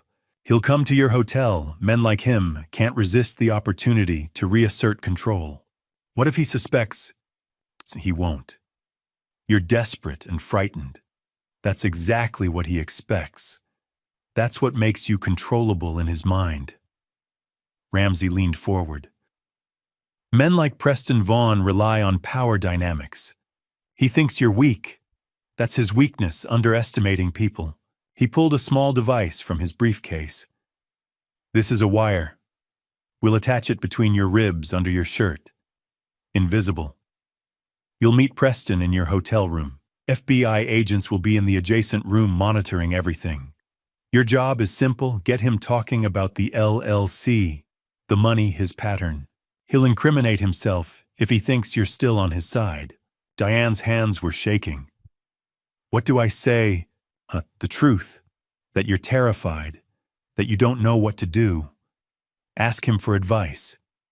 He'll give it, and in doing so, he'll admit to everything. Ramsey slid a phone across the table. Clean phone, untraceable. Call him now. Arrange the meeting. Diane picked it up with trembling fingers. Looked at me one more time. I nodded. She dialed, hit speaker. 4 rings, then Preston's voice irritated. I told you not to call me. Preston, please. Diane's voice broke perfectly. Genuine fear mixed with performance. I need help. Caleb's threatening me with fraud charges. The FBI. I don't know what to do anymore. I'm so scared. Silence. I could almost hear him calculating on the other end. Where are you? Hotel near the hospital. Preston, I don't know how to send me the address. I'll come by this afternoon. A pause. But Diane, this is the last time. You need to get your situation under control. I will. I promise. Just please help me figure out what to do. 3 p.m. Don't call me again until then. Click. Diane set the phone down, hands still shaking. He's coming. Good. Ramsey stood. Let's get you wired. After the briefing outside in the FBI parking garage, Bryn pulled me aside. You know this might not work, she said quietly. Preston's smart. He might not say anything incriminating. He will, I said. His arrogance will bury him. He thinks Diane's weak. He thinks she'll crumble. He has no idea she's already cooperating. And if he doesn't incriminate himself, I looked back at the FBI building. Then we have Audrey's testimony, Amanda's, Valerie's, and Diane's immunity means she'll testify too. Preston Vaughn is finished either way. But today just determines how quickly. Bryn studied me for a moment, nodded. Then let's make sure it's quick. That afternoon at 2:50 p.m., I sat in room 316 watching a video monitor. On the screen, Diane paced back and forth in room 314, her hands shaking. She'd been in there alone for 10 minutes, waiting. Agent Ramsey stood beside me, one hand on his earpiece, his voice barely a whisper into his mic. "Remember what we discussed, Mrs. Thornton? Let him talk. Don't push. Just listen." On the screen, Diane nodded. She looked exhausted. The red dress from the gala was long gone. Today she wore jeans and a plain sweater. Her hair was pulled back. No makeup. She looked like someone who hadn't slept in weeks. Vincent stood behind me, arms crossed. Bryn was beside him, taking notes on her tablet. None of us spoke. At 2:55 p.m., there was a knock on the door of room 314. Diane jumped. Her hand went to her ribs where the recording device sat hidden beneath her sweater. Then she walked to the door and opened it. Preston Vaughn stepped inside. He wore surgical scrubs under a jacket he must have come straight from the hospital. His expression was cold, impatient. "This better be important, Diane. I've got surgery in 2 hours." Diane closed the door behind him. Her voice was small, frightened. "Caleb knows everything." Preston's jaw tightened. He glanced around the room as if checking for cameras. Then he turned back to her. "What do you mean, everything?" "He knows about us. He knows about the money. He showed me files, photos. He says you've done this before." "He's lying." "To other women? In Portland, San Francisco, Denver?" Preston's face darkened. He stepped closer to Diane, his voice dropping. "Your husband is fabricating stories because he's angry. That's what bitter men do when they lose." Diane shook her head. She was crying now. "He froze our accounts, Preston. He filed for separation. He says I helped you steal money, that I signed documents. It was a legitimate business investment. That made me part of a fraud scheme." Preston grabbed her arm. Not hard, but firm enough to make her flinch. "Listen to me. Summit Healthcare Partners was a real company. We sold medical equipment at competitive prices. If your husband is trying to turn that into something criminal, he's desperate." Diane pulled her arm free. Her voice broke. "Then why did you stop answering my calls?" Preston went still. "Why did you tell me you loved me, and then disappear the second Caleb confronted you at the gala?" "I needed time to think." "You needed time to run." Preston's mask slipped. "Just for a second.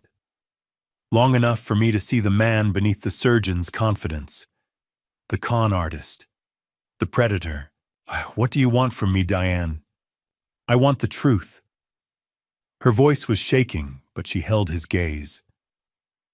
"How long were you planning this? How many women have you done this to?" Preston exhaled slowly. He walked to the window, his back to her. When he spoke again, his tone was different. Colder. More calculated. "You weren't the first, and you won't be the last." In room 316, Ramsey leaned forward. Vincent's hand tightened on my shoulder. On the screen, Diane stood frozen. "What?" Preston turned to face her. "I've been doing this for 10 years. Portland, San Francisco, Denver. You were just easier than most. Married, middle-aged, lonely. You had access to money, and you wanted to believe someone still saw you." Diane's face went white. You used me. I gave you what you wanted. I made you feel special, and you paid for that privilege. That's how it works." "You told me you loved me." Preston laughed. It was a short, bitter sound. "I told you what you needed to hear. Just like I told Amanda in Portland. Just like I told Valerie in Denver. Women like you are easy, Diane. You're so desperate for attention that you'll sign anything. Transfer anything. Believe anything." He stepped closer to her. "And when your husband comes after me with lawyers, I'll remind him that every transaction was consensual. Every document has your signature. You're not a victim. You're a co-conspirator." Diane took a step back. Her hand went to her chest where the recording device was hidden. Her voice was barely a whisper. "You're a monster."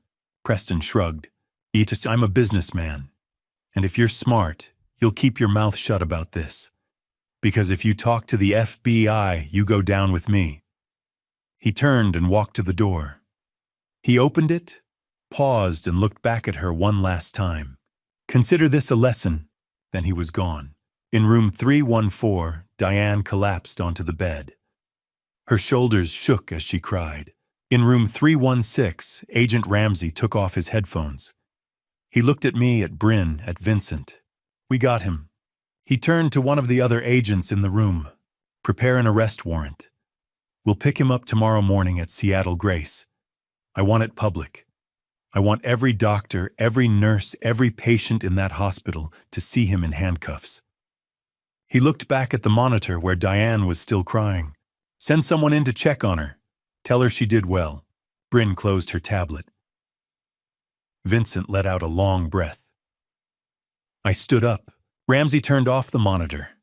He looked at me. "We'll arrest him tomorrow, at the hospital, in front of his colleagues."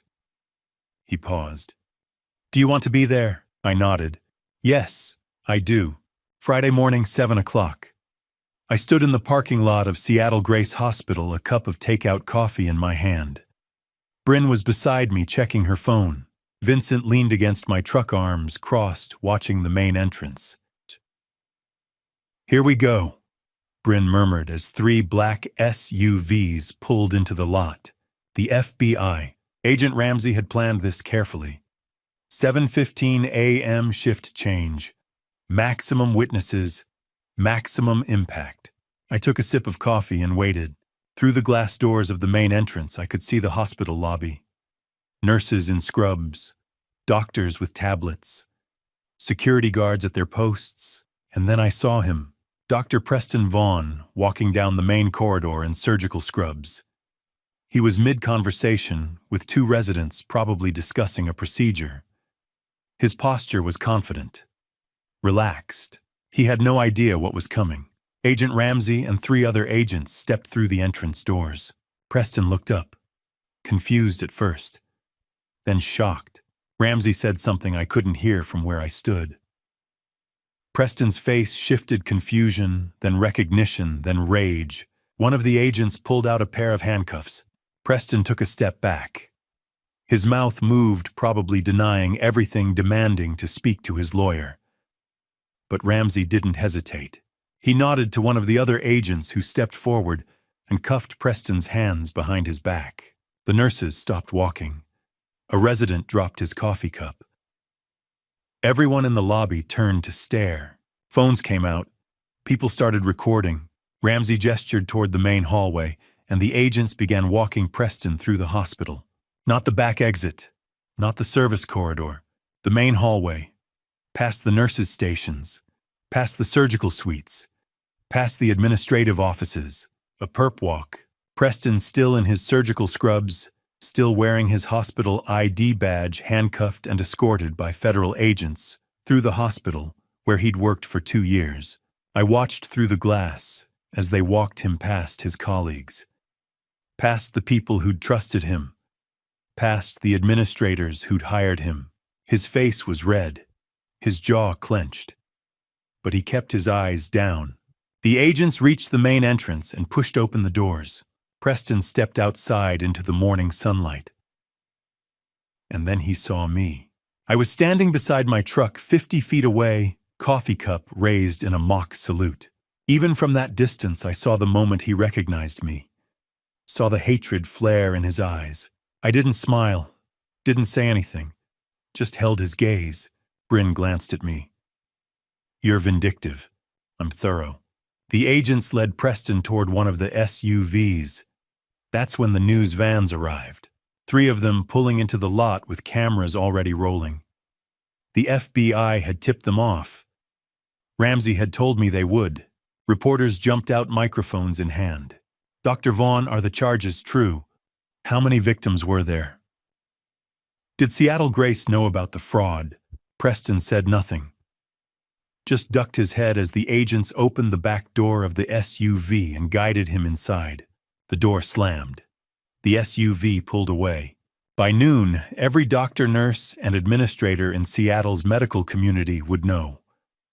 By evening, it would be on the regional news. My phone buzzed. A text from Audrey Kingsley. I just saw the news. Thank you. After 4 years, there's finally justice. I typed back, he won't be able to hurt anyone else. That's what matters. Another message came through. From Diane, I'm sorry for everything. I stared at it for a moment. Then I deleted it without replying. My phone rang. I glanced at the screen. William Prescott, CEO of Seattle Grace Hospital, I answered. Thornton, Mr. Thornton. His voice was formal, careful. I wanted to personally apologize. We had no knowledge of Dr. Vaughn's activities outside the hospital. I appreciate that. Your contracts with us remain intact. In fact, we'd like to discuss expanding our partnership. I kept my voice professional. I'll have my office reach out next week. Thank you, and again our deepest apologies. He hung up. The hospital was protecting itself, distancing from Preston. Smart. Vincent pushed off from my truck. Coffee? I nodded. We walked 3 blocks to a small cafe, the kind with mismatched chairs and local art on the walls. A TV mounted above the counter was tuned to the local news. Breaking news this morning, a prominent Seattle surgeon has been arrested on federal wire fraud charges. Dr. Preston Vaughn, a cardiac surgeon at Seattle Grace Hospital, is accused of defrauding multiple women over the course of a decade. Bryn ordered a latte. Vincent got black coffee. I just wanted to sit. We found a table by the window. On the TV, footage of Preston being led out of the hospital played on loop. Bryn sipped her latte. He'll be out on bail by tonight, but the damage is done. Vincent nodded. The medical board will suspend his license pending trial. I leaned back in my chair. Ramsey said the trial will be in 3 to 4 months. Audrey, Amanda, Valerie, Diane, they'll all testify. He's looking at 15 to 20 years, Bryn said. On the TV, a reporter stood outside Seattle Grace recounting Preston's history. The victims, the pattern, the fake LLCs. Vincent looked at me. How do you feel? I thought about it. 25 years of marriage gone. A brother I'd never known existed. A son who wasn't mine biologically, but was mine in every way that mattered. A wife who'd lied about everything. A surgeon who'd conned us both, now facing federal prison. I feel like I can finally breathe, I said. And I meant it. Preston was under arrest. Diane was cooperating. The divorce would be finalized soon. The house, the business, the money, all of it would stay with me. In a few weeks, Evan would come home for Thanksgiving, and I'd have to decide when to tell him the truth. Not if, when. But today justice had been served. Vincent raised his coffee cup. To consequences, Bryn and I clinked our cups against his. On the TV above the counter, the news anchor moved on to the next story. But the image of Preston in handcuffs being led through the hospital, in his surgical scrubs, stayed in my mind. That was the image that would define him now. Not the brilliant surgeon, not the charming doctor, the con artist, the criminal, the man who'd finally been caught. I took a sip of my coffee and watched the morning light filter through the cafe window. For the first time in 5 weeks, I felt something close to peace. 2.5 weeks had passed since Preston's arrest. The paperwork was processed. Diane had cooperated with the FBI and the fraud charges against her were dropped in exchange for testimony. On Monday, October 28th, we met for divorce mediation. Bryn walked beside me into the office, neutral walls, bland art, a conference table built for endings. Diane was already seated with her court-appointed attorney, Heather Moss. I barely recognized her. No designer clothes, minimal makeup, hair pulled back. The confident woman from the gala was gone. In her place sat someone exhausted. defeated. She glanced at me briefly, then looked away. Dr. Julia Kenwood, the mediator, sat at the head of the table, efficient, detached. We're here to finalize the dissolution of the marriage between Caleb and Diane Thornton. Married 25 years. One adult child. Mr. Thornton is represented by Bryn Whitmore. Mrs. Thornton by Heather Moss. She opened her folder. Ms. Whitmore, present the proposed terms. Bryn slid our documents forward. The marital home, valued at $800,000, transfers entirely to Mr. Thornton. The mortgage included an infidelity clause drafted by Mr. Thornton's father. In the event of adultery, full ownership remains with the wronged party. Heather blinked. She hadn't known.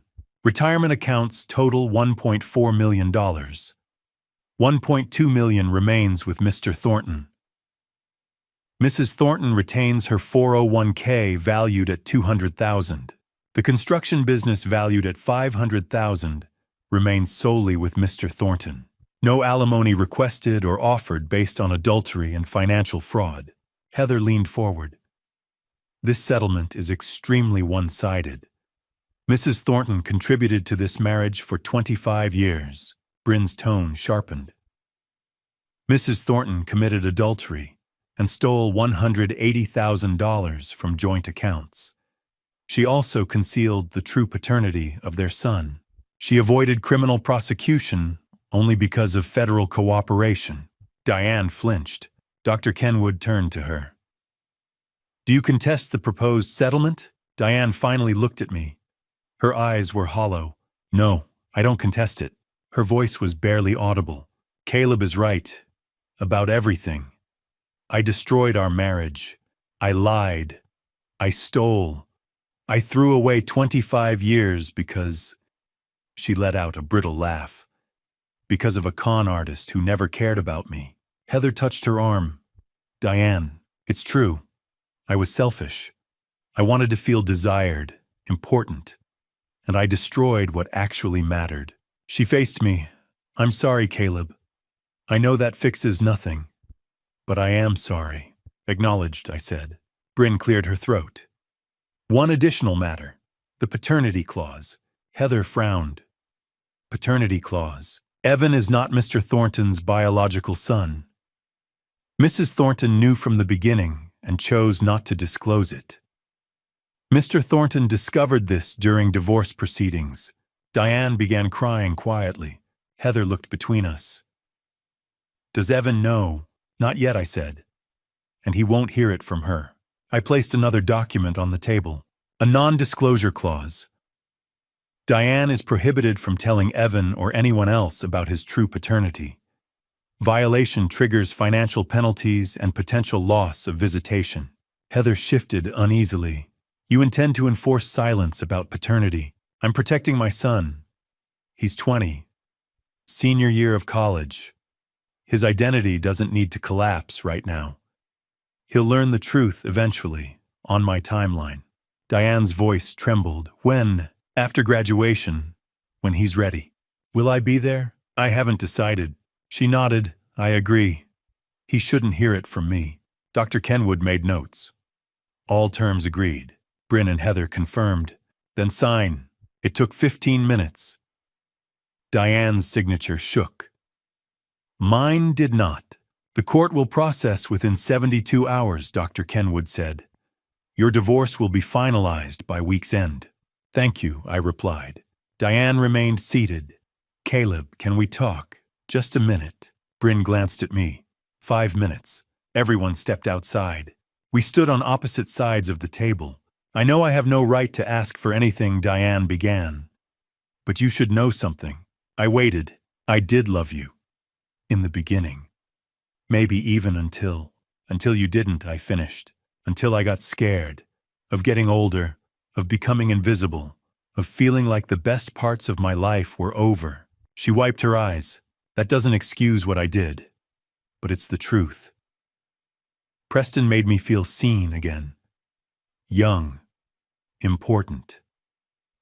I wanted that feeling so badly, I ignored every warning sign. You traded 25 years for an illusion. I traded it because I was a coward. Because real love takes work, and I didn't want to face that. She met my eyes. Real love is built on truth, and I lied from the start. About Evan. About everything. I know, and I'll regret it forever. I'm not asking for forgiveness. I don't deserve it. I just hope you believe I'm sorry. And that being Evan's mother, that part was real. I love him. He's my son, I said quietly. Biology doesn't change that.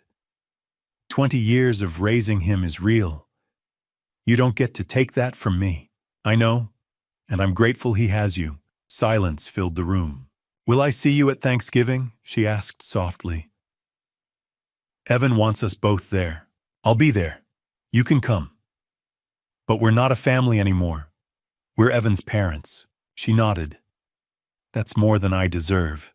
I turned toward the door. Caleb, I paused. For what it's worth, you were a good husband, a good father. None of this was your fault. I didn't respond. I walked out. Bryn met me in the hallway. You okay? I'm done, I said, finally. She nodded. Now comes the hard part. Evan would be home for Thanksgiving in 3 weeks. I still had to decide when to tell him the truth. We stepped outside. The Seattle sky was gray rain threatening. I climbed into my truck and sat for a moment. 2.5 weeks earlier, I'd watched Preston Vaughn led away in handcuffs through the hospital where he'd built his reputation. Exposed. Today, I'd signed the papers ending my marriage. In 72 hours, Diane Thornton would be my ex-wife, and I would be free. Free from lies, free from pretending, free from carrying someone else's deception. I pulled out of the lot and headed home, to the house that was now entirely mine, to a life I hadn't planned but was ready to rebuild. Rain began as I crossed the bridge. Steady, cleansing. For the first time in 7 weeks, I could finally breathe. Wednesday afternoon, November 27th, I stood at the kitchen window, watching my son's truck pull into the driveway. Evan stepped out. My son, whatever the DNA test said, shouldered his duffel bag and walked toward the front door. He looked good, healthy, happy, completely unaware that his world was about to shift. Not yet, I reminded myself. Not today. The front door burst open with his usual energy. Dad. He dropped the bag and pulled me into a hug. God, it's good to be home. I held him tight. It's good to have you home. I meant it. Evan pulled back, looking around. Where's Mom? She's staying somewhere else. You'll see her tomorrow at Thanksgiving dinner. His face fell. So it really happened. The divorce. The papers were finalized 3 weeks ago. I'm sorry. Evan dropped onto the couch. Damn. I knew it was coming, but it's still weird to hear it out loud. I sat across from him. I know this isn't easy. Was it because of Mom's affair, that guy at the hospital? Partly. There were other factors too. Like what? This was the moment. I could tell him everything. About the DNA, about Diane's 25-year lie, about Preston's fraud, all of it. But I looked at Evan, 20 years old, home for the holiday, already processing his parents' divorce, and I realized, not yet. Not now. Like the fact that your mom and I wanted different things. Sometimes people grow apart. It's not anyone's fault. It was someone's fault. But this was a kind lie. Evan studied me. Are you okay? I mean, really okay. I'm getting there. The last few months have been rough, but I'm managing. If you need to talk, I know, thank you. I leaned forward. But right now, I need you to focus on school. Finish strong. Graduate. Don't let our problems become your problems. You're still my dad. Your problems are my problems. I appreciate that. But Evan, I chose my words carefully. I'm your father and I love you. Nothing will ever change that. Remember that. No matter what happens. No matter what you might hear later. Evan looked confused by the intensity. I know, Dad. Why are you talking like something else is about to happen? because life is complicated, and sometimes the truth is messy. But through all of it, one thing stays constant: you're my son, and I love you. Yeah, okay. He accepted it even if he didn't fully understand. Oh, there's someone else you should meet. Who? Your Uncle Vincent. Evan blinked. What uncle? I explained. Vincent was my half-brother from our father's affair before I was born. We'd found each other during the divorce. It was a long story. I'd explain it all later. Evan shook his head. This family gets weirder by the day. You have no idea. Thursday, Thanksgiving Day. An unusual gathering at my house. Present Caleb, Evan, Diane, silent, barely eating, Vincent, Bryn, and Audrey Kingsley. Evan looked around the table. This is the weirdest Thanksgiving I've ever been to. Bryn poured wine. Weird doesn't mean bad. Vincent asked Evan about his engineering major. They bonded over problem-solving mechanical systems. Dad didn't tell me much about you, Evan said. Where did you come from? Vincent smiled. Long story. Short version, I'm your dad's half-brother from our father's affair before Caleb was born. We didn't know each other existed until recently. Family's complicated. No kidding, Evan noticed Audrey. How do you know my dad? Audrey answered carefully. Through some shared circumstances. Your father helped me resolve some legal issues with my ex-husband. He was incredibly kind, a sanitized version. Evan didn't need to know the Preston connection. Your father is a good man, one of the best I've ever met. Evan smiled. He's pretty great. I raised my glass. To new beginnings. To truth, even when it's painful. To family in all its forms. To the fact that we're all still standing. To standing, Bryn echoed. To family, Vincent added. Even Diane quietly raised her glass. For the first time in months, I felt something like peace. Later that evening, Evan and I stood on the back porch. Seattle rain was falling. So, you want to tell me what's really going on? There's something you're not telling me.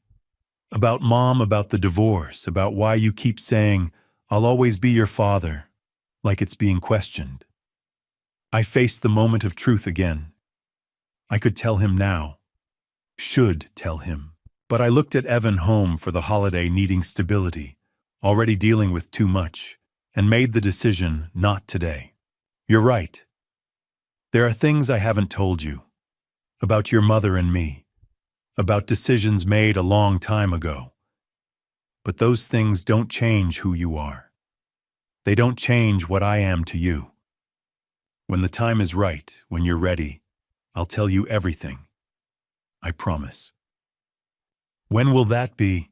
After you graduate? After you finish school? After you've had a chance to live your life without this hanging over your head? Is it that bad? It's that complicated. But I need you to trust me. Trust that I'm protecting you, not hiding from you. I do trust you. Why, good. Then trust me on this. Finish school, graduate, build your life, and then we'll talk. About everything. Evan nodded slowly. Okay, but Dad, yeah, whatever it is, whatever you're not telling me, it's not going to change anything. You're my dad. That's non-negotiable. I pulled him into a hug. I love you, son. I love you too. Later that night, after Evan had gone to bed, I stood on the back porch, watching the rain fall over Seattle. Vincent joined me with 2 beers. You decided not to tell him, he said. It wasn't a question. Not yet. He's got enough to process. Parents divorced, new uncle life-changing. He doesn't need the paternity truth on top of that. When are you going to tell him? After he graduates, in the next 6 months. When he's ready. Vincent nodded. Wise or cowardly? Sometimes they're the same thing. I laughed despite myself. Thanks for the support. That's what brothers are for, Vincent said. And somehow standing there with the brother I'd never known I had, protecting the son who wasn't mine biologically, but was mine in every way that mattered. I felt more like a father than I ever had before. The rain fell steady. The house behind us was warm. My son was home safe, loved. The truth would come, eventually. But tonight, this moment, this fragile, imperfect, reconstructed family was enough. Vincent raised his beer. To complicated truths, I clinked my bottle against his. To protecting what matters. We drank in silence, two brothers watching the rain, each of us carrying secrets, both of us learning what it meant to be family. Inside, Evan slept in his childhood bedroom, unaware that in 6 months, everything he knew about himself would change. But for tonight, he was just a college kid home for Thanksgiving, and I was just his father, and that was the only truth that mattered. 3 months after Thanksgiving, on a gray afternoon in late February, I stood with Vincent at our father's grave, setting down flowers we'd chosen together. "You think he knew," Vincent asked, "that we'd end up here like this, Dad?" I shook my head. He was too busy running from his mistakes to imagine us making peace with them. Vincent rested his hand on the headstone. "Thanks for being a terrible father. It brought us together." I laughed softly. "That's one way to look at it. The only way. If he'd been honest, we probably never would have met. So, thanks, I guess." We stood in silence, then walked away side by side. 5 months had passed since the parking garage video changed everything. The divorce was finalized in November. The house was mine. The business was mine. My life felt like mine again. Vincent had become a steady presence: weekly dinners, Seahawks games, occasional help reviewing subcontractors. The brother I never knew existed turned out to be exactly what I needed. Bryn and I had grown closer too. She handled the divorce flawlessly, no appeals, no resistance. A complete legal victory. But beyond that, we'd strengthened as siblings through everything we endured. And then there was Audrey. We'd been seeing each other for 3 months. Coffee turned into dinner. Dinner turned into weekend hikes in the Cascades. Two people who understood betrayal, learning to trust again. We weren't rushing, just building something honest, one careful step at a time. My business was thriving. Word spread about how I handled Preston with restraint, integrity, and professionalism. Clients respected that. New contracts kept coming. Diane was living in Redmond now, in a modest one-bedroom apartment. She worked as a medical billing clerk, earning a fraction of her former salary. Her career as a hospital administrator was over. She saw Evan occasionally. Their relationship was strained, but not beyond repair. She was in therapy twice a week, trying to rebuild from the wreckage she'd caused. I didn't hate her anymore. I just felt nothing. She made her choices. Now she lived with them. Preston's trial began in early February. I attended every day, sitting in the gallery with Audrey, Amanda Sutton, Valerie Porter, and Hannah Shepard, the women he'd deceived. On day 3, Diane testified under immunity. She described how Preston seduced her, persuaded her to invest in Summit Healthcare Partners, and promised a future he never intended to give. The defense tried to portray her as complicit, but she held firm. On day 5, Audrey took the stand. Calm, powerful, devastating. She detailed how Preston stole $400,000 from her inheritance, derailed her career, destroyed her marriage, and silenced her with NDAs. "Did you believe Dr. Vaughn loved you?" the prosecutor asked. For a long time, Audrey replied, meeting his eyes. But none of it was real. Preston Vaughn is a predator. He uses people until they're empty, then discards them. The jury watched his face. They saw what I'd seen all along: the con artist behind the surgeon's mask. Amanda testified. Valerie testified. Hannah testified. An FBI forensic accountant presented spreadsheets proving $2 million stolen over a decade. After 2 weeks, the jury deliberated 4 hours. Guilty on all counts. At sentencing, the judge showed no sympathy. "You abused your position, your education, and your charm," she said. "You targeted vulnerable women and defrauded them systematically. The harm you caused is profound. 18 years in federal prison. Medical license permanently revoked. Assets forfeited. Audrey squeezed my hand as the sentence was read. Vincent nodded beside me. Justice had finally arrived. Evan was finishing his senior year at the University of Washington. He'd graduate in June with an engineering degree and a job waiting in Portland. He called every week. Still called me Dad. Our bond was stronger than ever. He still didn't know about the DNA test. I would tell him after graduation. Let him complete college without his identity unraveling. That was my final protection. For now, he was simply my son. And I was simply his father. One evening, I stood on my back porch with a beer watching the Seattle skyline glow. 56 years old, starting over, but not from nothing. I had Evan. I had Vincent.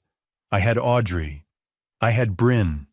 I had a business built with my own hands and a reputation earned honestly. My phone buzzed. A text from Evan. Hey Dad. Just wanted to say thanks. For everything. For being honest. For being you. Love you. I smiled and replied, love you too, son. Always will. Later that night, Vincent asked, you forgive him? Our father. Yeah, I said. Not because he deserves it. Because I'm tired of carrying his mistakes. Me too, he answered. Resentment is heavy. We were done with it. Then Bryn called.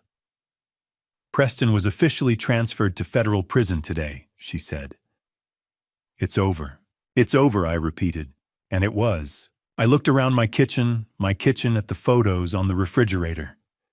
Evan's graduation announcement. Vincent and me at a Seahawks game. A Thanksgiving photo, awkward but real. People say blood is thicker than water. I've learned something different. Blood doesn't make a family. Choice does. Presence does. Love does. I chose Evan every day for 20 years. That makes me his father. Vincent chose to stand beside me. That makes him my brother. Diane chose betrayal. Preston chose greed. They chose themselves. I chose forgiveness. Not for them. For me. Because carrying hatred is exhausting. I'm 56. I have a son who loves me. A brother I didn't know I needed. A woman who understands my scars. A thriving business. A sister who fought for me. Most people spend their lives searching for family. I found mine in a parking garage. Life is strange that way. The family you choose can be stronger than the one you're born into. And the love you build is worth more than the love you're given. I'm Caleb Thornton, and I'm finally free. And to you, listening to this family story, remember this betrayal doesn't just destroy marriages. It shatters identities, rewrites histories, and forces you to question everything you thought was true. But here's what I learned through all of it. First, dad revenge isn't about destroying the people who hurt you. Real dad revenge is about protecting what matters most. Your children, your integrity, your future. I could have burned Diane's life to the ground. I could have told Evan everything the moment I found out.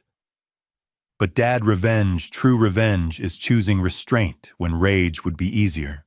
It's choosing your son's well-being over your own wounded pride. Second, this family story taught me that family isn't defined by DNA. It's defined by who shows up. Who stands beside you when everything falls apart. Vincent, a stranger 6 months ago, became my brother. Not because we share blood, but because he chose to protect me. That's what family stories are really about, the people who choose you when they don't have to. Third, God puts people in your path for a reason. I'm not a perfect Christian, but I believe Vincent finding me in that parking garage wasn't random. It was providence. When my family story was falling apart, God was already writing a new chapter I couldn't see yet. Here's my advice. Don't be like me. Don't wait 25 years to face the truth. Don't ignore the red flags. Don't let fear of confrontation keep you living in a lie. If something feels wrong in your marriage, in your family, address it. Have the hard conversations early before they become catastrophic. But if you find yourself where I was standing in a parking lot, watching your life crumble, remember this. You get to choose what comes next. You can choose bitterness, or you can choose building. You can choose revenge, or you can choose peace. I chose peace, and it saved me. If this family story resonated with you, please leave a comment below. Have you faced betrayal, found family in unexpected places? Your story matters. Share this video with someone who needs to hear it. Subscribe to the channel for more real stories about navigating life's hardest moments with integrity. Thank you for following this journey to the end. Your time and attention mean everything. A word of caution. The stories you'll hear on this channel may contain fictionalized elements created for educational and reflective purposes. If the content doesn't suit you, feel free to explore other videos that better match your preferences. We respect your choice. I'm Caleb Thornton, and I'm finally free.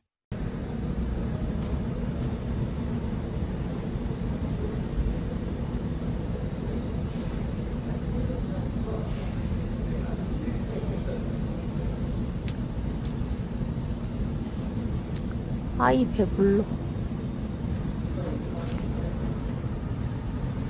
뭔가 신박한 컨텐츠가 없을까? 얜 뭐요? 야,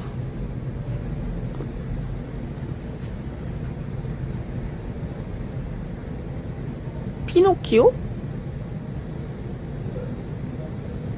와, 발 존나 크네 이 새끼. 다리는 개 얇고.